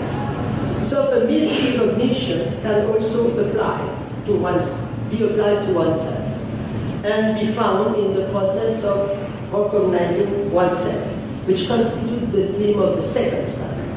At this level, Ricoeur finds again the thematic of the hermeneutic of the selves, hermeneutics of the self, which constituted the object of oneself as another. The question is not here the knowledge of the self through introspection, but of the self-recognition through a reflection on the capacities of doing, saying, and narrating of a subject, which can give an attestation of himself only through its capacities. Capacities becoming a very important concept in this book. We find here again the idea of attestation, which was already the key idea of oneself as another, where Ricoeur underlined that it was the password for the entire book. He records here that it expresses the mode of the relation to himself of the subject, who is essentially characterized by his capacities. This self-assertion of a capable being has as its contrary not doubt, as it is the case for the Cartesian cogito, which remains a theoretical truth, but suspicion, which goes necessarily with all practical enterprise. Ricoeur's thesis is there that, I quote, there is a close semantic kinship between attestation and self-recognition. And he even said in the presentation he made in Germany, in Mainz, in May 2003, of the course of recognition, which he had just finished to write, that what he had called attestation, he calls now recognition. This allows him to inscribe the capacity of remembering and the capacity of promising in the list of capacities already analyzed in the 1990 book, Oneself as Another. It is necessary to think together these two apparently opposed modes of recognition, which are memory and promise. The first one turned toward the past being retrospective, the other turned toward the future being prospective. But it is precisely the opposition which gives to self-recognition all its temporal fullness. Besides, both of them have to confront their own contrary, forgetting for memory and treachery for promise, since to be able to remember is also to be able to forget, as well as to be able to promise is also to be able to break one's word. All this analysis of self-recognition takes place in the framework of a phenomenology of the capable human being, which extended from the individual to the social forms of capacities, finds its ultimate reference in, I quote Ricoeur, the same anthropological ground, namely the characterization of the human in general by the power to act, to advance, and of course. But the idea of capacity cannot be considered as ethically neutral, since the capacities are not merely stated, but attested, which implies that they can be estimated and valued. As Ricoeur underlines, the moral feelings and values are left aside by the model of the Homo economicus in the distortedly simplified image it gives of what motivates a person to act. In an unexpected manner, he relies here upon the work of the Indian economist and Nobel Prize holder Amartya Sen, who in his book on ethics and economics, published in 1987, places the concept of capacities joined with that of rights at the center of his argumentation in order to show that the human beings do not act in reality in an exclusively self-interested way, which implies that it is necessary, and this is what Amartya Sen explained, to reintroduce ethical considerations into economic theory. Ricoeur is therefore pleading for a comprehension of the capacity to act, which should not be understood as a mere negative freedom, that is to say, the absence of hindrances, as it is the case in libertarianism, but as a positive freedom, that is to say, the capacity of accomplishing something and choosing a definite mode of life. In the light of this concept of positive freedom, based on the right to accomplish one's own capacities, Ricoeur says that, underlines that, I quote, attestation has become a demand, a right to require under the rubric of the idea of social justice. And so that it's quite interesting to see how the thinking of Amartya Sen and the thinking of Ricoeur here are in agreement on this idea of capacities and rights. At the end of this second study, it appears clearly that if recognition is still founded, as it was the case in the first study on the process of identification, since there the self has been substituted for something in general, it has nevertheless been necessary to elevate this hardcore of the idea of recognition, that is identification, from the logical status to the existential and even ethical status. The task undertaken in this third study dedicated to mutual recognition is therefore to develop what has already become evident as the level of the social forms of capacities. That is to say, the fact that the capacity to act of a subject is not independent from the situation in which he finds himself, not independent from a social space, essentially defined by the reciprocal relation existing between all its members. This existential category of reciprocity is not easy to define, since it has to be derived from an original disymmetric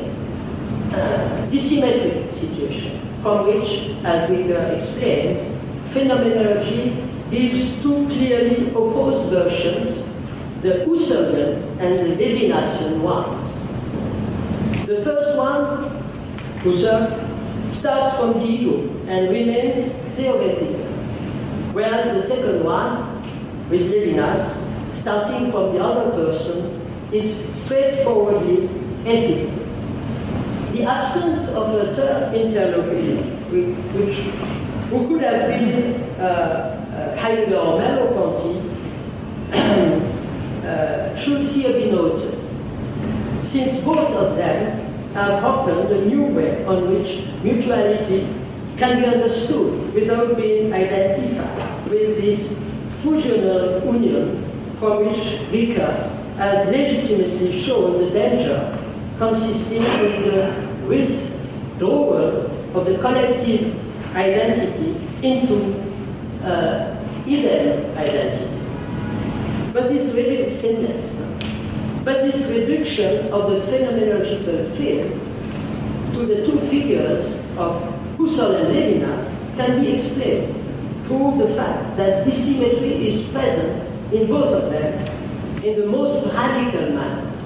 The constitution of the phenomenon of the other person in Husserl's fifth meditation, the text that had already been earlier the object of Ricoeur's attention, presents, as he says, a paradoxical twist, since it consists in deriving, through an analogical apprehension, the alterity of the other person from the ego. But according to Ricoeur, to say that there is a mere analogy between the ego and the other has the merit to preserve intact the enigma of the alterity and even to exalt it in the sense that the lived experience of the other remaining always for me inaccessible, I can only apprehend of him or her his resemblance with myself. There is indeed in Husserl the possibility for the egos to form a community, but this happens always on the basis of a dissymmetry, which is at the same time surmounted and preserved. It is the same for Levinas. In Levinas, for whom the original dissymmetry between the ego and the other proceeds in the inverse way, from the pole of the other toward that of the ego. For Levinas, it is the other who, through the summons emanating from his face, uproots the ego from its primitive state of separation and self-enjoyment. But this does not mean that the ego and the other enter thus in a relation whose terms could be interchangeable. For the author of totality and infinity, the infinite transcendence of the other does not allow him to form with mere totality, as you may know. It is only in otherwise than being, or beyond essence, which is, according to Ricoeur, Levinas' most accomplished work, that the theme of the third party, which allows to explain the reciprocity existing between unequal partners, and the theme of justice, which makes possible the comparison between incomparables, will become imperative. The question is, however, without forgetting this originary dissymmetry between the ego and the other, to face the question of the reciprocal recognition in knowing that it runs the risk of navigating beyond this new form of misrecognition, which is the refusal of recognition. This leads Ricoeur to analyze first the theory of originally misrecognition given by Hobbes' description of the state of nature in the Leviathan, then the substitution of the struggle for reciprocal recognition to Hobbes' struggle for survival, which the young Hegel performs in Phenomenology of Spirit. Hegel being, for Ricoeur, the philosopher, I quote, who definitely inscribed the theme of recognition at the heart of political philosophy, end of quote. The main part of this third study is dedicated to the systemic renewal of the Hegelian argument undertaken in the light of the struggle for recognition, the book of the German philosopher Axel Honneth.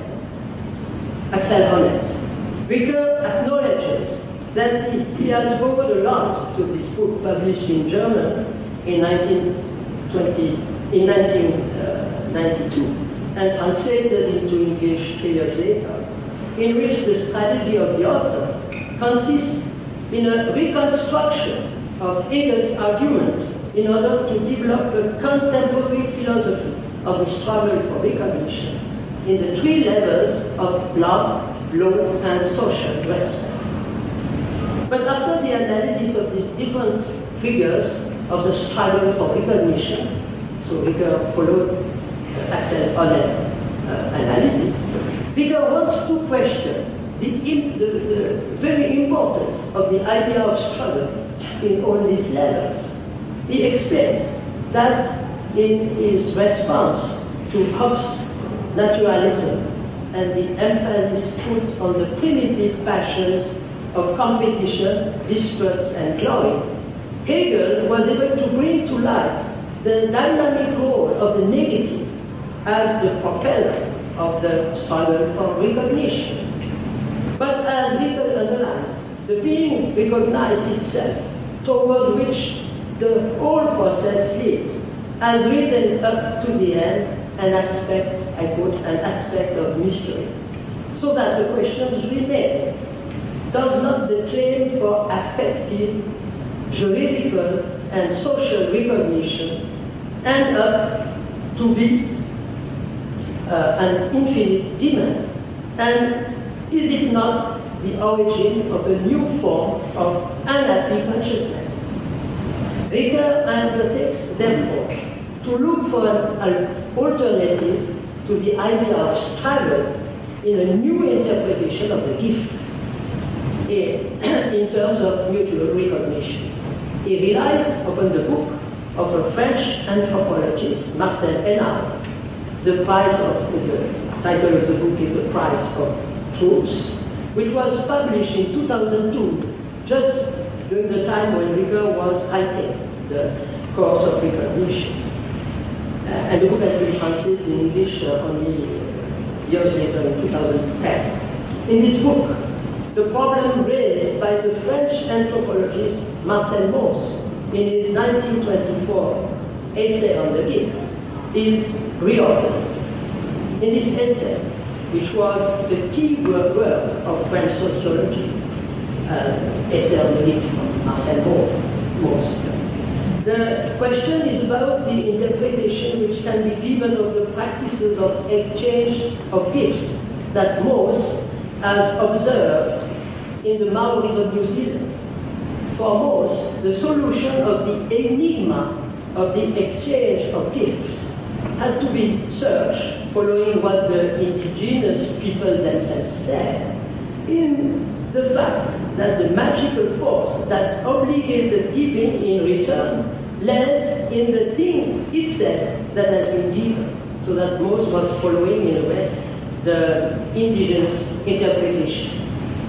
But Claude Lévi-Strauss, the famous French anthropologist who has been strongly influenced by most works, does not, however, accept this interpretation. For him, the rational explanation of the gift in return has to be searched in the rules of symbolic thought to which the giver and the recipient obey without being conscious of them. But this implies that, as Ricoeur underlines, that the very meaning of the gift is thus eliminated, and the immanent intention of human behavior is therefore devoid of all truth.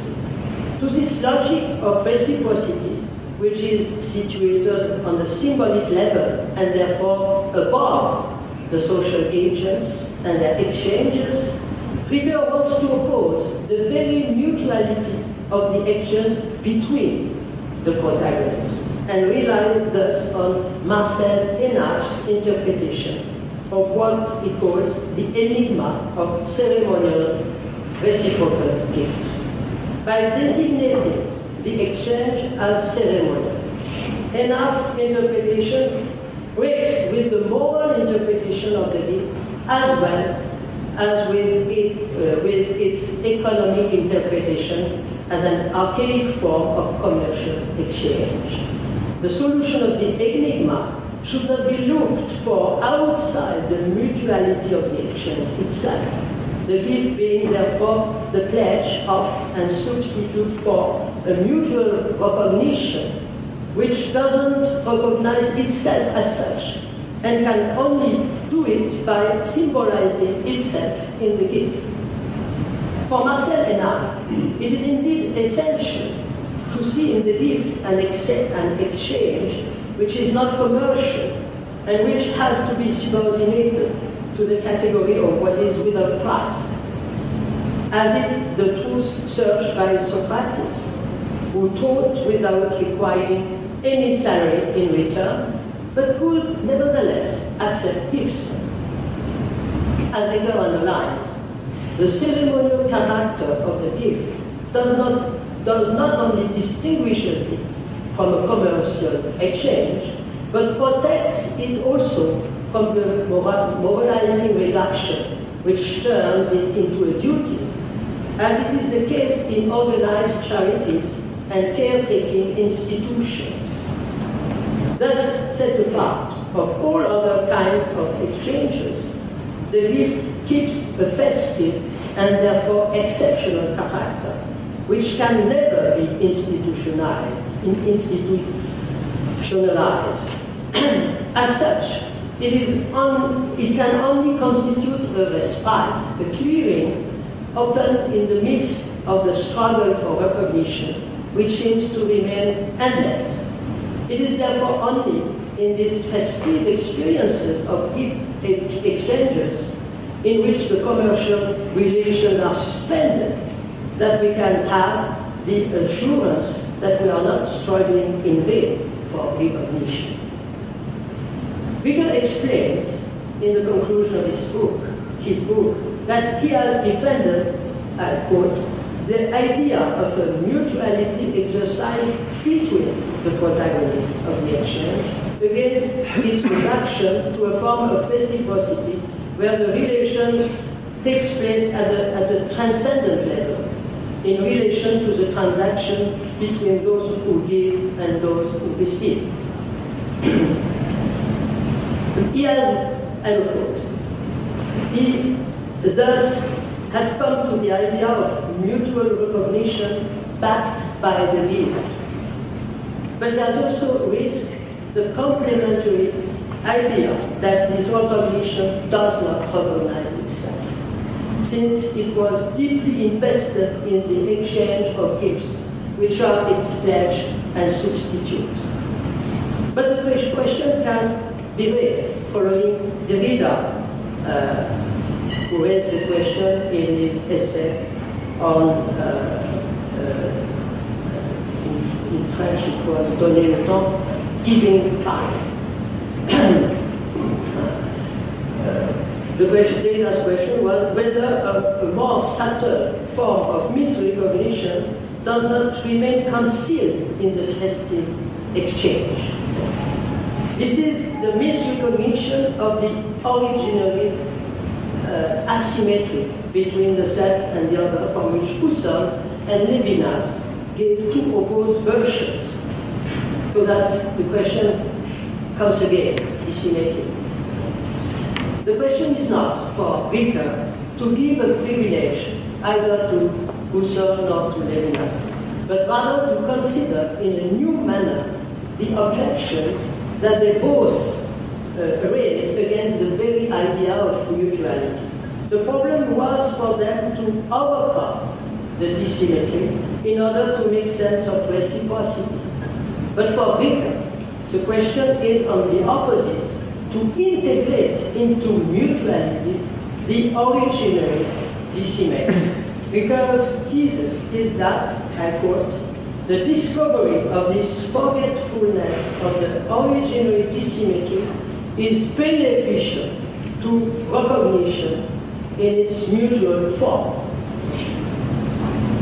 As he pointed out, we exchange gifts and not places, and this shows the irreplaceable character of each of the partners of the exchange and prevents the confusion between mutuality and fusional union.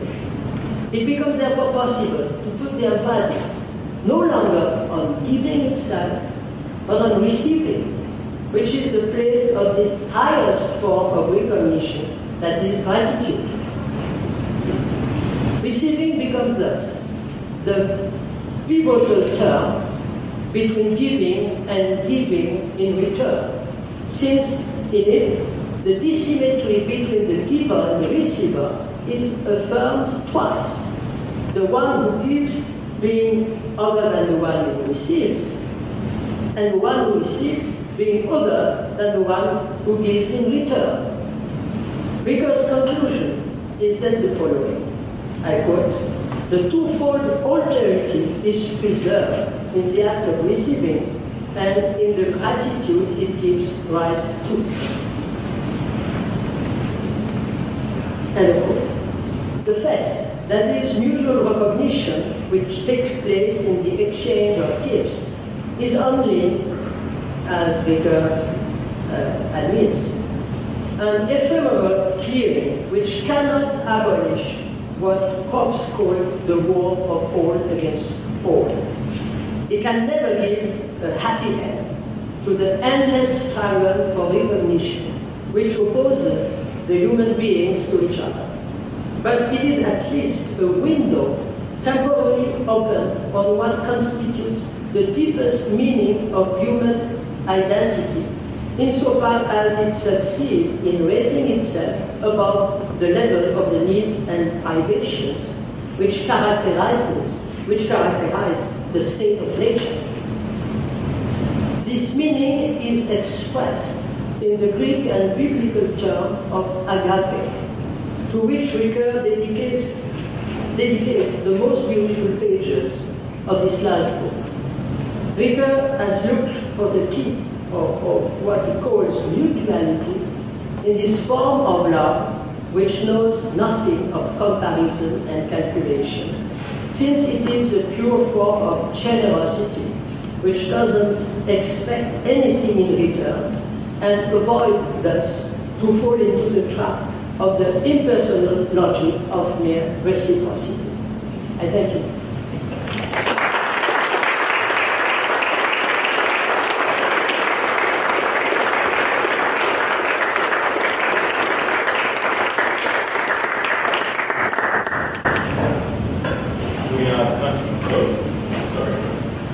We now have time for questions for Professor Dastur about her paper. The floor is open.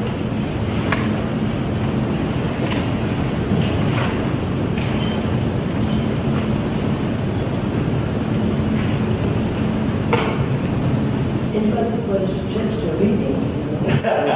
Just a reading of the last book, which is a rather complicated book.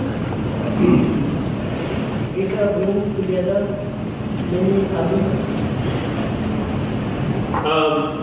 First, I don't think the mic is on the second. Okay. And I was wondering if you could just clarify what it seemed towards the end when you were describing that dissymmetry.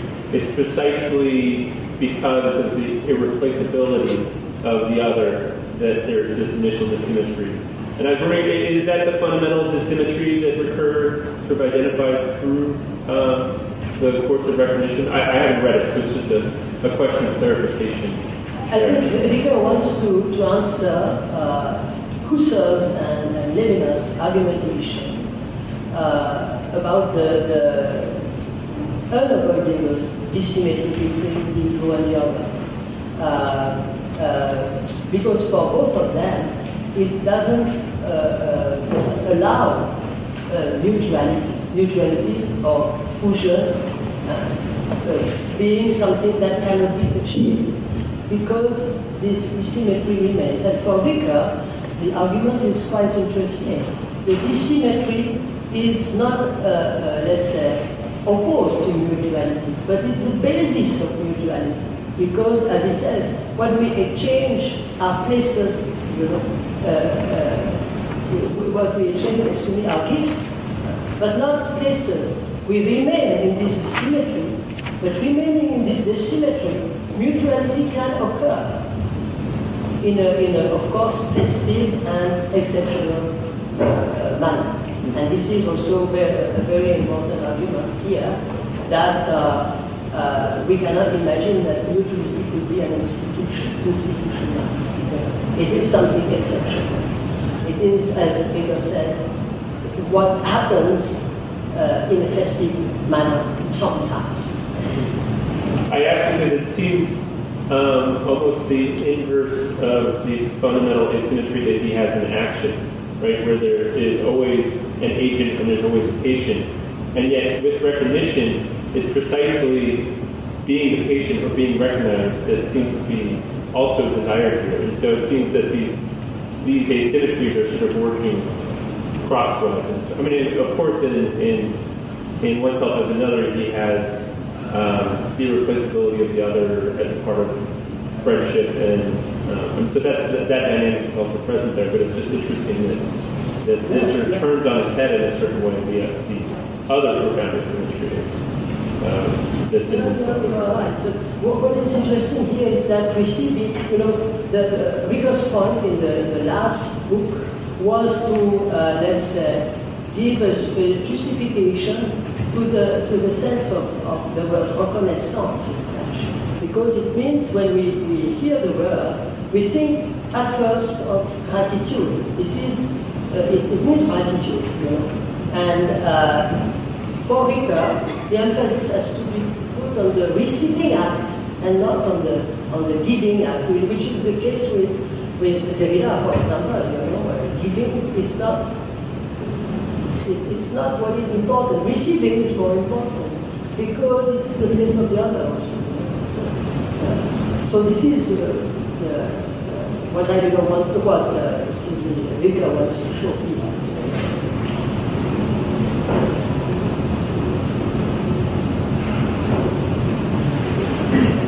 I'm very interested in the discussion of reciprocity and the gift.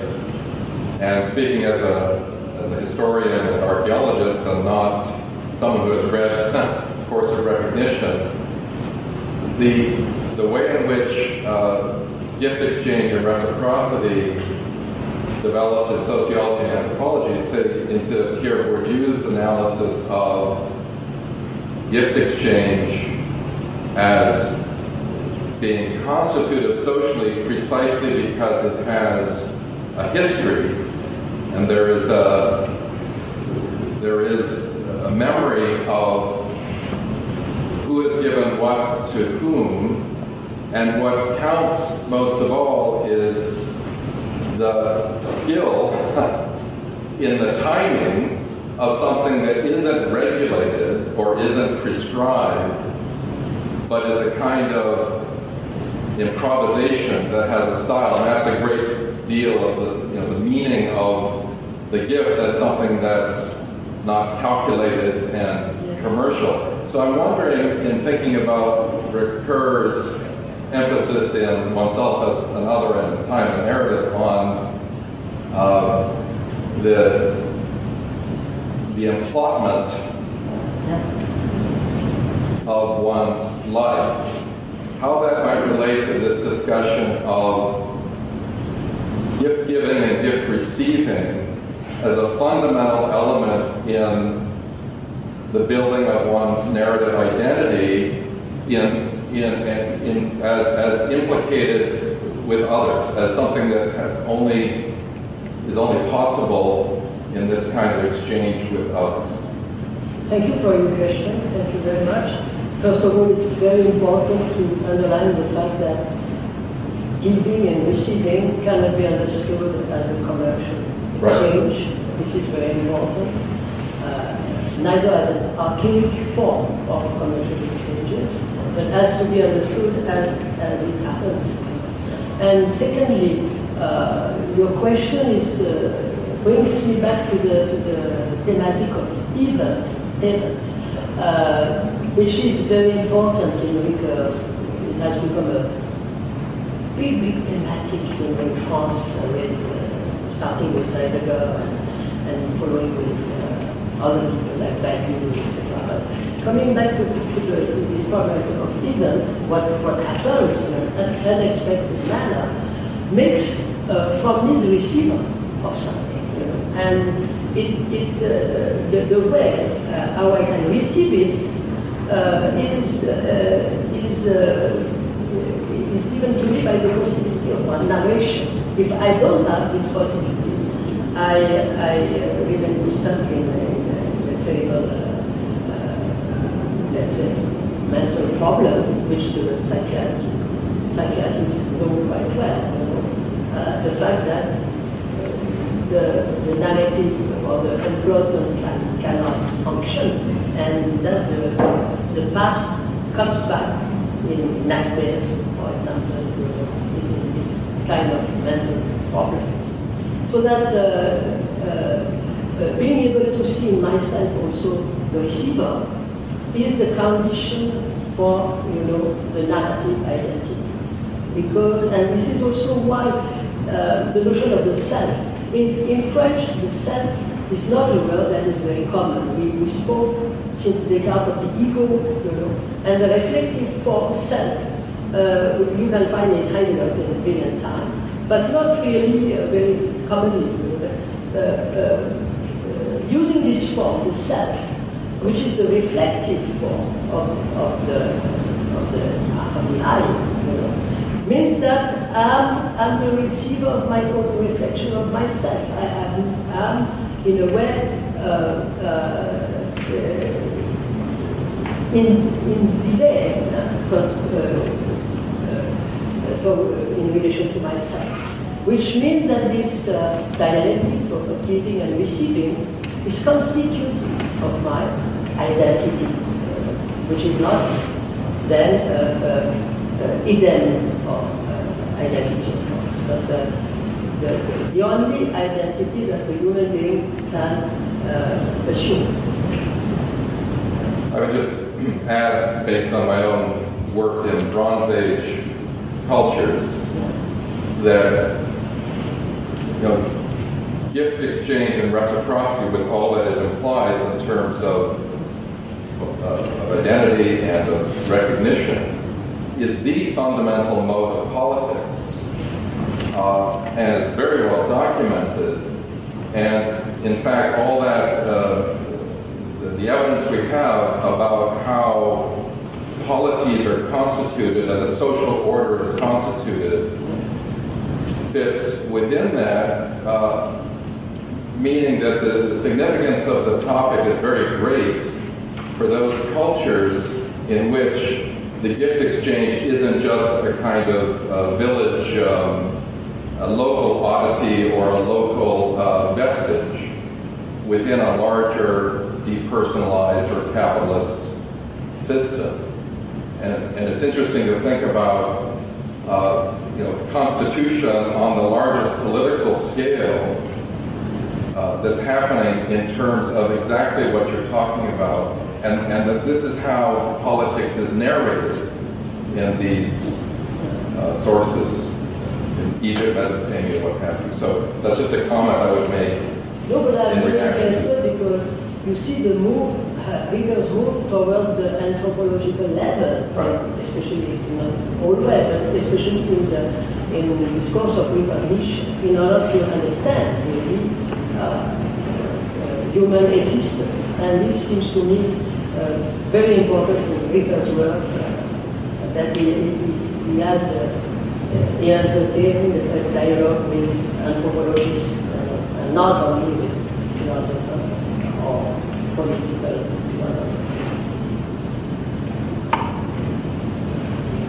Another sort of question, it may just be a comment, but maybe it's a question. I guess I was looking at this issue of contemporary dating, and it strikes me that your paper, in some sense, offers us another interpretation of that original scene that Ryan began with, of what it meant for Ricoeur to see himself as having contemporaries and Derrida to fail to see it. And I wonder if another way to tell that story is actually about the way each of them receives Levinas, because I guess I'm struck by places of Husserl and Levinas in thinking about both Ricoeur and Derrida, according to your reading, where for Derrida, as I understand it, there's a sense in which Levinasian ethics exacerbates what Derrida finds in Husserl, the impossibility of self-coincidence, right?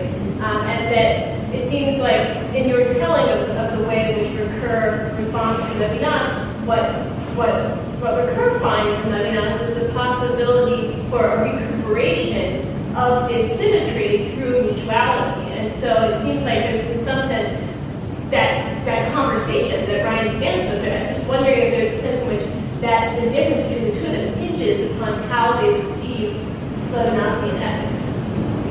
Ricoeur. The difference between Ricoeur and Derrida. Yeah, that possibility of having contemporaries. I think you are quite right as far as Derrida is concerned, that Levinas is a kind of continuation of Husserl, as far as the relation with the other is concerned. Yeah. But it's an it's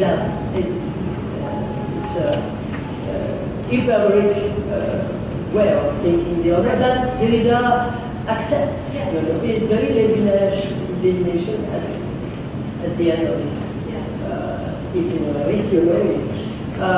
Ricoeur is reluctant to accept this, and he gives a good argument for that in Oneself as Another and other essays on Levinas.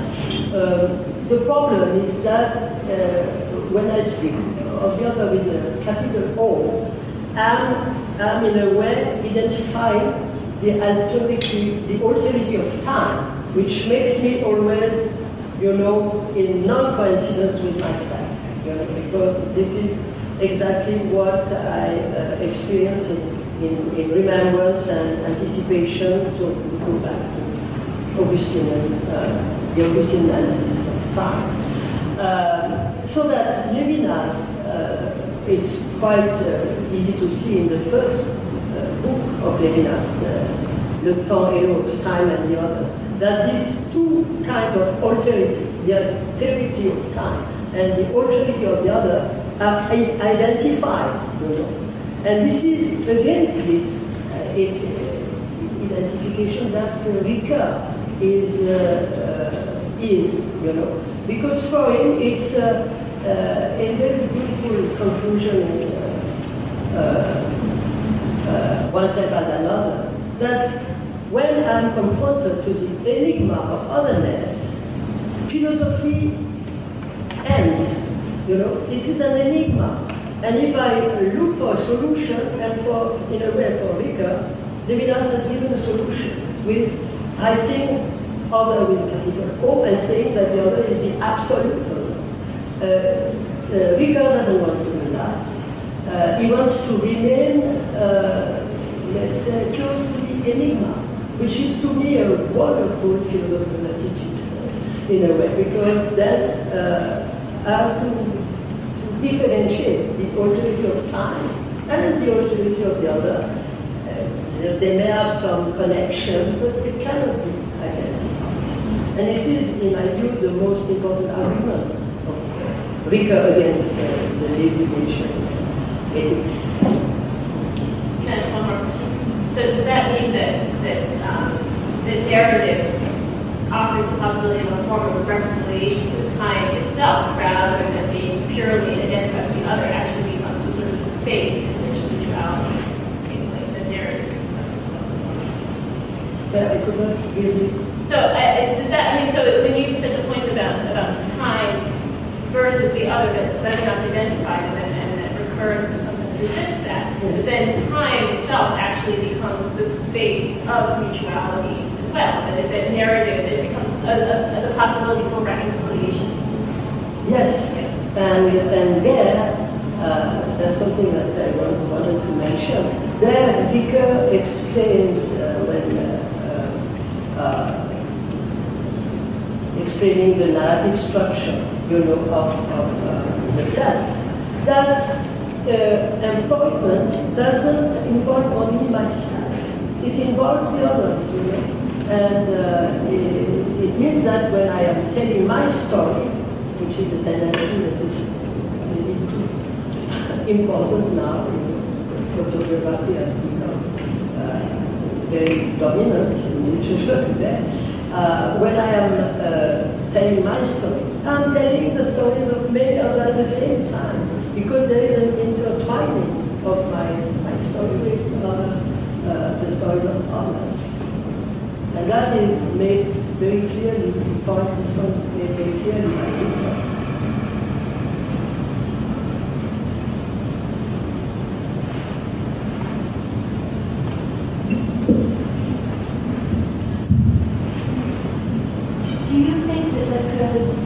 Critique of Levinas could be considered simply an example of his rejection of dogma in anything? I think he's not.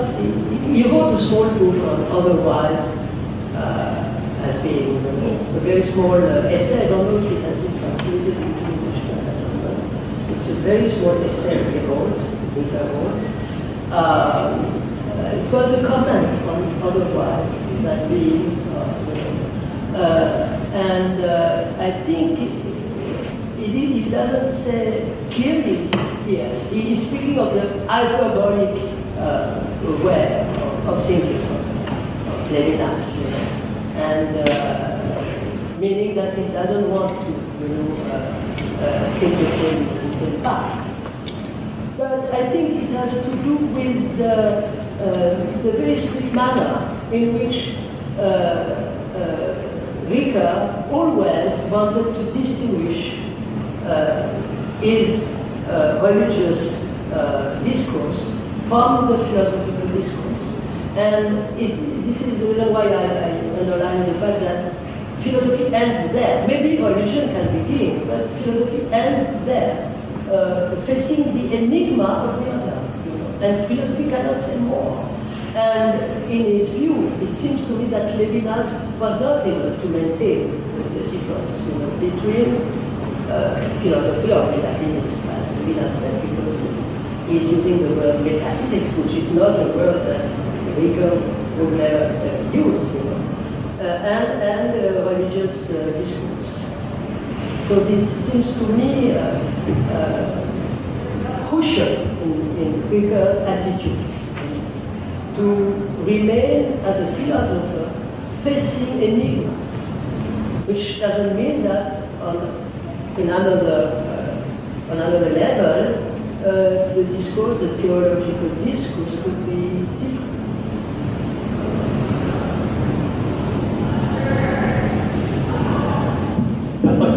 I'd like to suggest that we carry over and take just a few minutes to talk comparatively about the two papers. And if I could launch that transition, I was really struck by what I took to be governing tropes of the two papers in the case of Professor Coyne, order, and in the case of Professor Dastur, reciprocity, and the continual rethinking of those tropes. And I guess I have a couple of questions about that I think might be invited by comparison. I mean, one question is, are order and reciprocity the same things in Ricoeur or not? Is the struggle for recognition and the search for order two expressions of the same fundamental impulse, or would you regard them as distinctive? And then two related questions to that, which I think are more implicatory. The first is, given your answer to that, can we say that Ricoeur's work really comes full circle? That is to say that where we are at the end is really in some sense where we were at the beginning, in which case there's an interesting kind of enactment of the hermeneutical circle and the question of whether it's merely repetitive or flourishing in some way. And I think the other question is, what's the implication of this for the figure who, well, for either of two figures who seem endlessly the doppelgangers here, which is Derrida and Levinas, vis-a-vis this. So just, I'd love to hear each of you talk about that, and I'd be happy to hear you demur if you think I've done some kind of unhappy violence to your talk as well.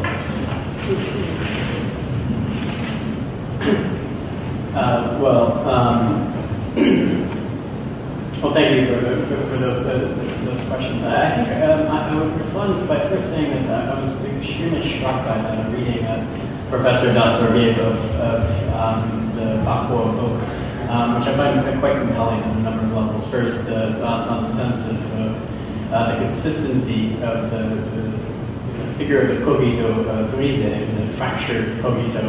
But then also against that background, the increasing complexity with which he treats the notion of capacity and its importance in that last book. And I would say very much that the reading I found of mutuality in that text, I think to be quite compelling in the notion of the role of his use of Marcel enough.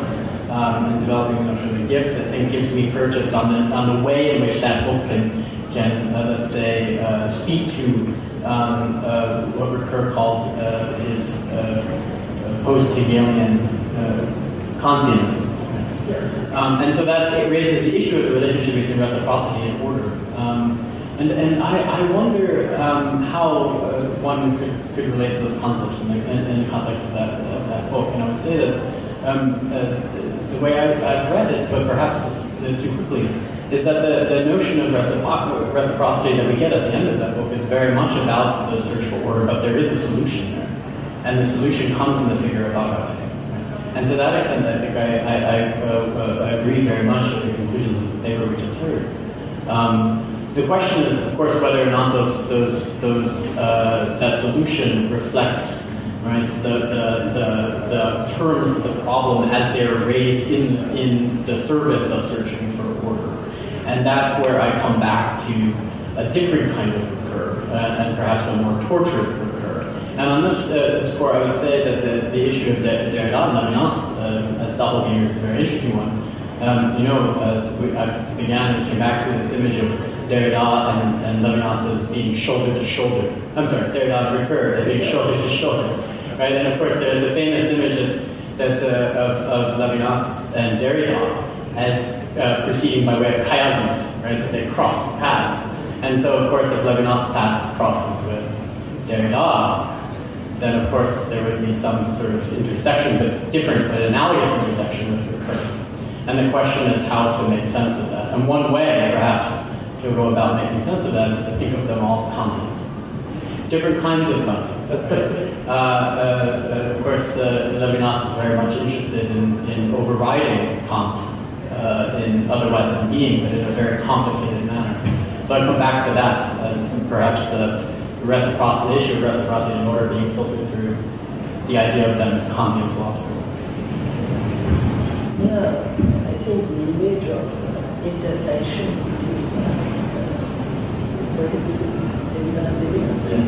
and parallel, let's say, going the same path but without intersection in Derrida and Ricoeur makes sense because, especially in the first period, they were really not having such a good relation with each other.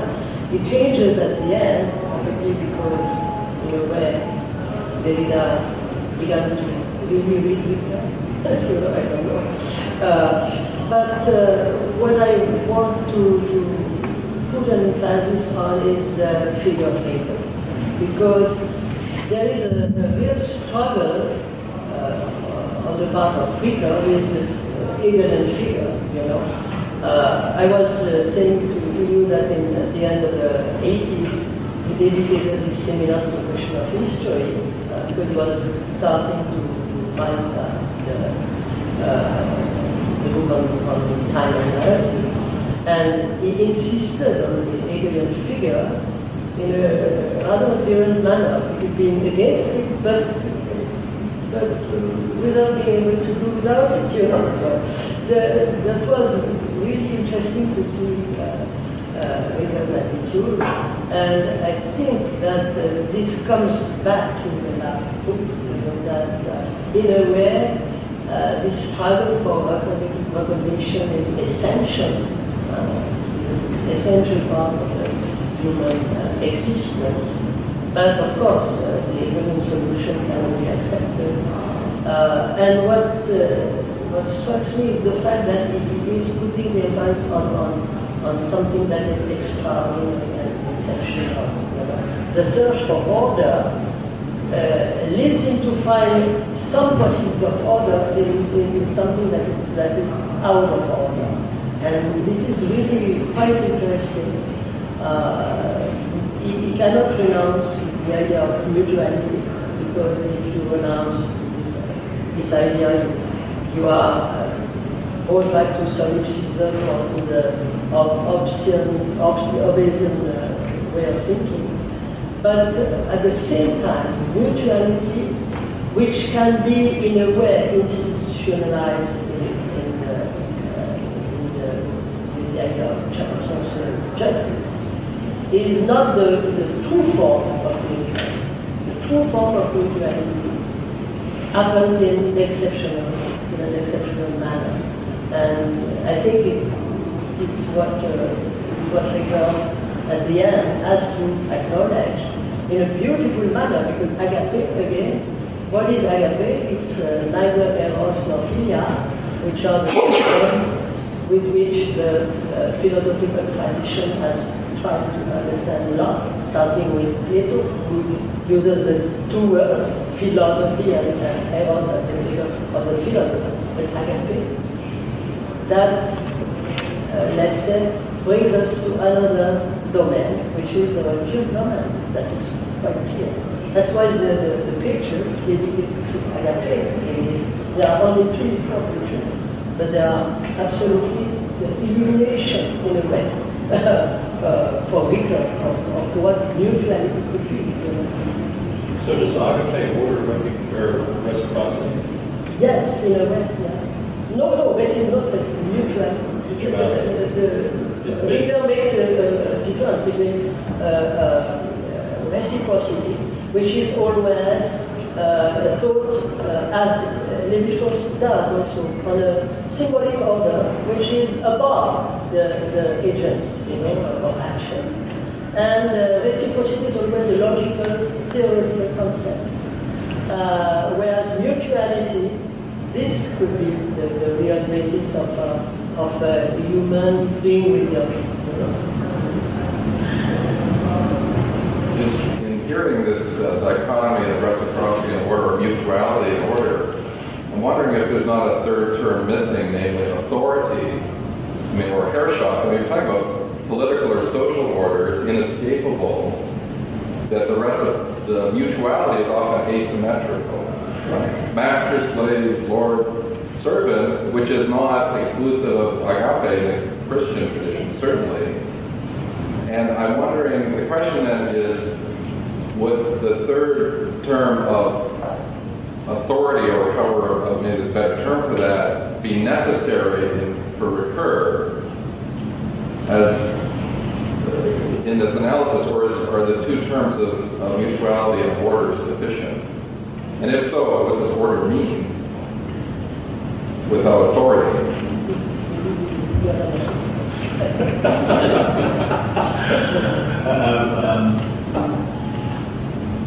I wouldn't say I have an answer, but I have a way of going at the issue. And that would be to think more about, again, the way in which Ricoeur in the later texts distinguishes between philosophy and theology in order to make use of this idea of the indestructible past. It seems to me that, at least as a speculative problem, the question of order doesn't, the question of authority doesn't get raised in the context of thinking through the past and the present as contemporaneous with each other. Right? There isn't a sense in which those orders, to the extent that Ricoeur thinks of the difference between the past and the present, according to the difference between the two orders, it isn't the sense that those two orders are regulated by any kind of authority. They are, I think, in the context of the phenomenology and memory, regulated by this appeal to the indestructible past, which is ultimately figured in terms of the mind of God in the end, right? So one could see in that, one could read that in different ways, but one could see in that a surreptitious appeal to a certain kind of authority.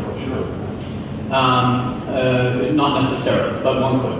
And so, that would be one way of going at the issue. Perhaps unfair to Ricoeur, granted, but unfair in the sense that against his intention, it seems to me. But it seems to me one possible way of going at the issue.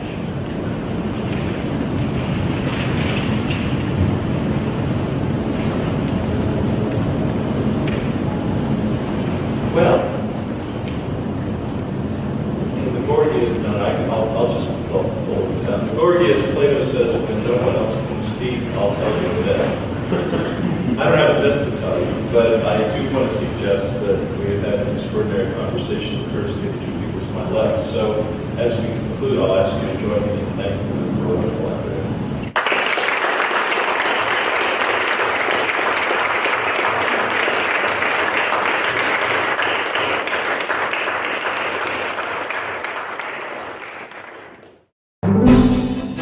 We thank you for listening to or viewing our podcast. For more information and for other podcasts, please see our website, divinity.uchicago.edu/podcasts. Copyright, the University of Chicago Divinity School.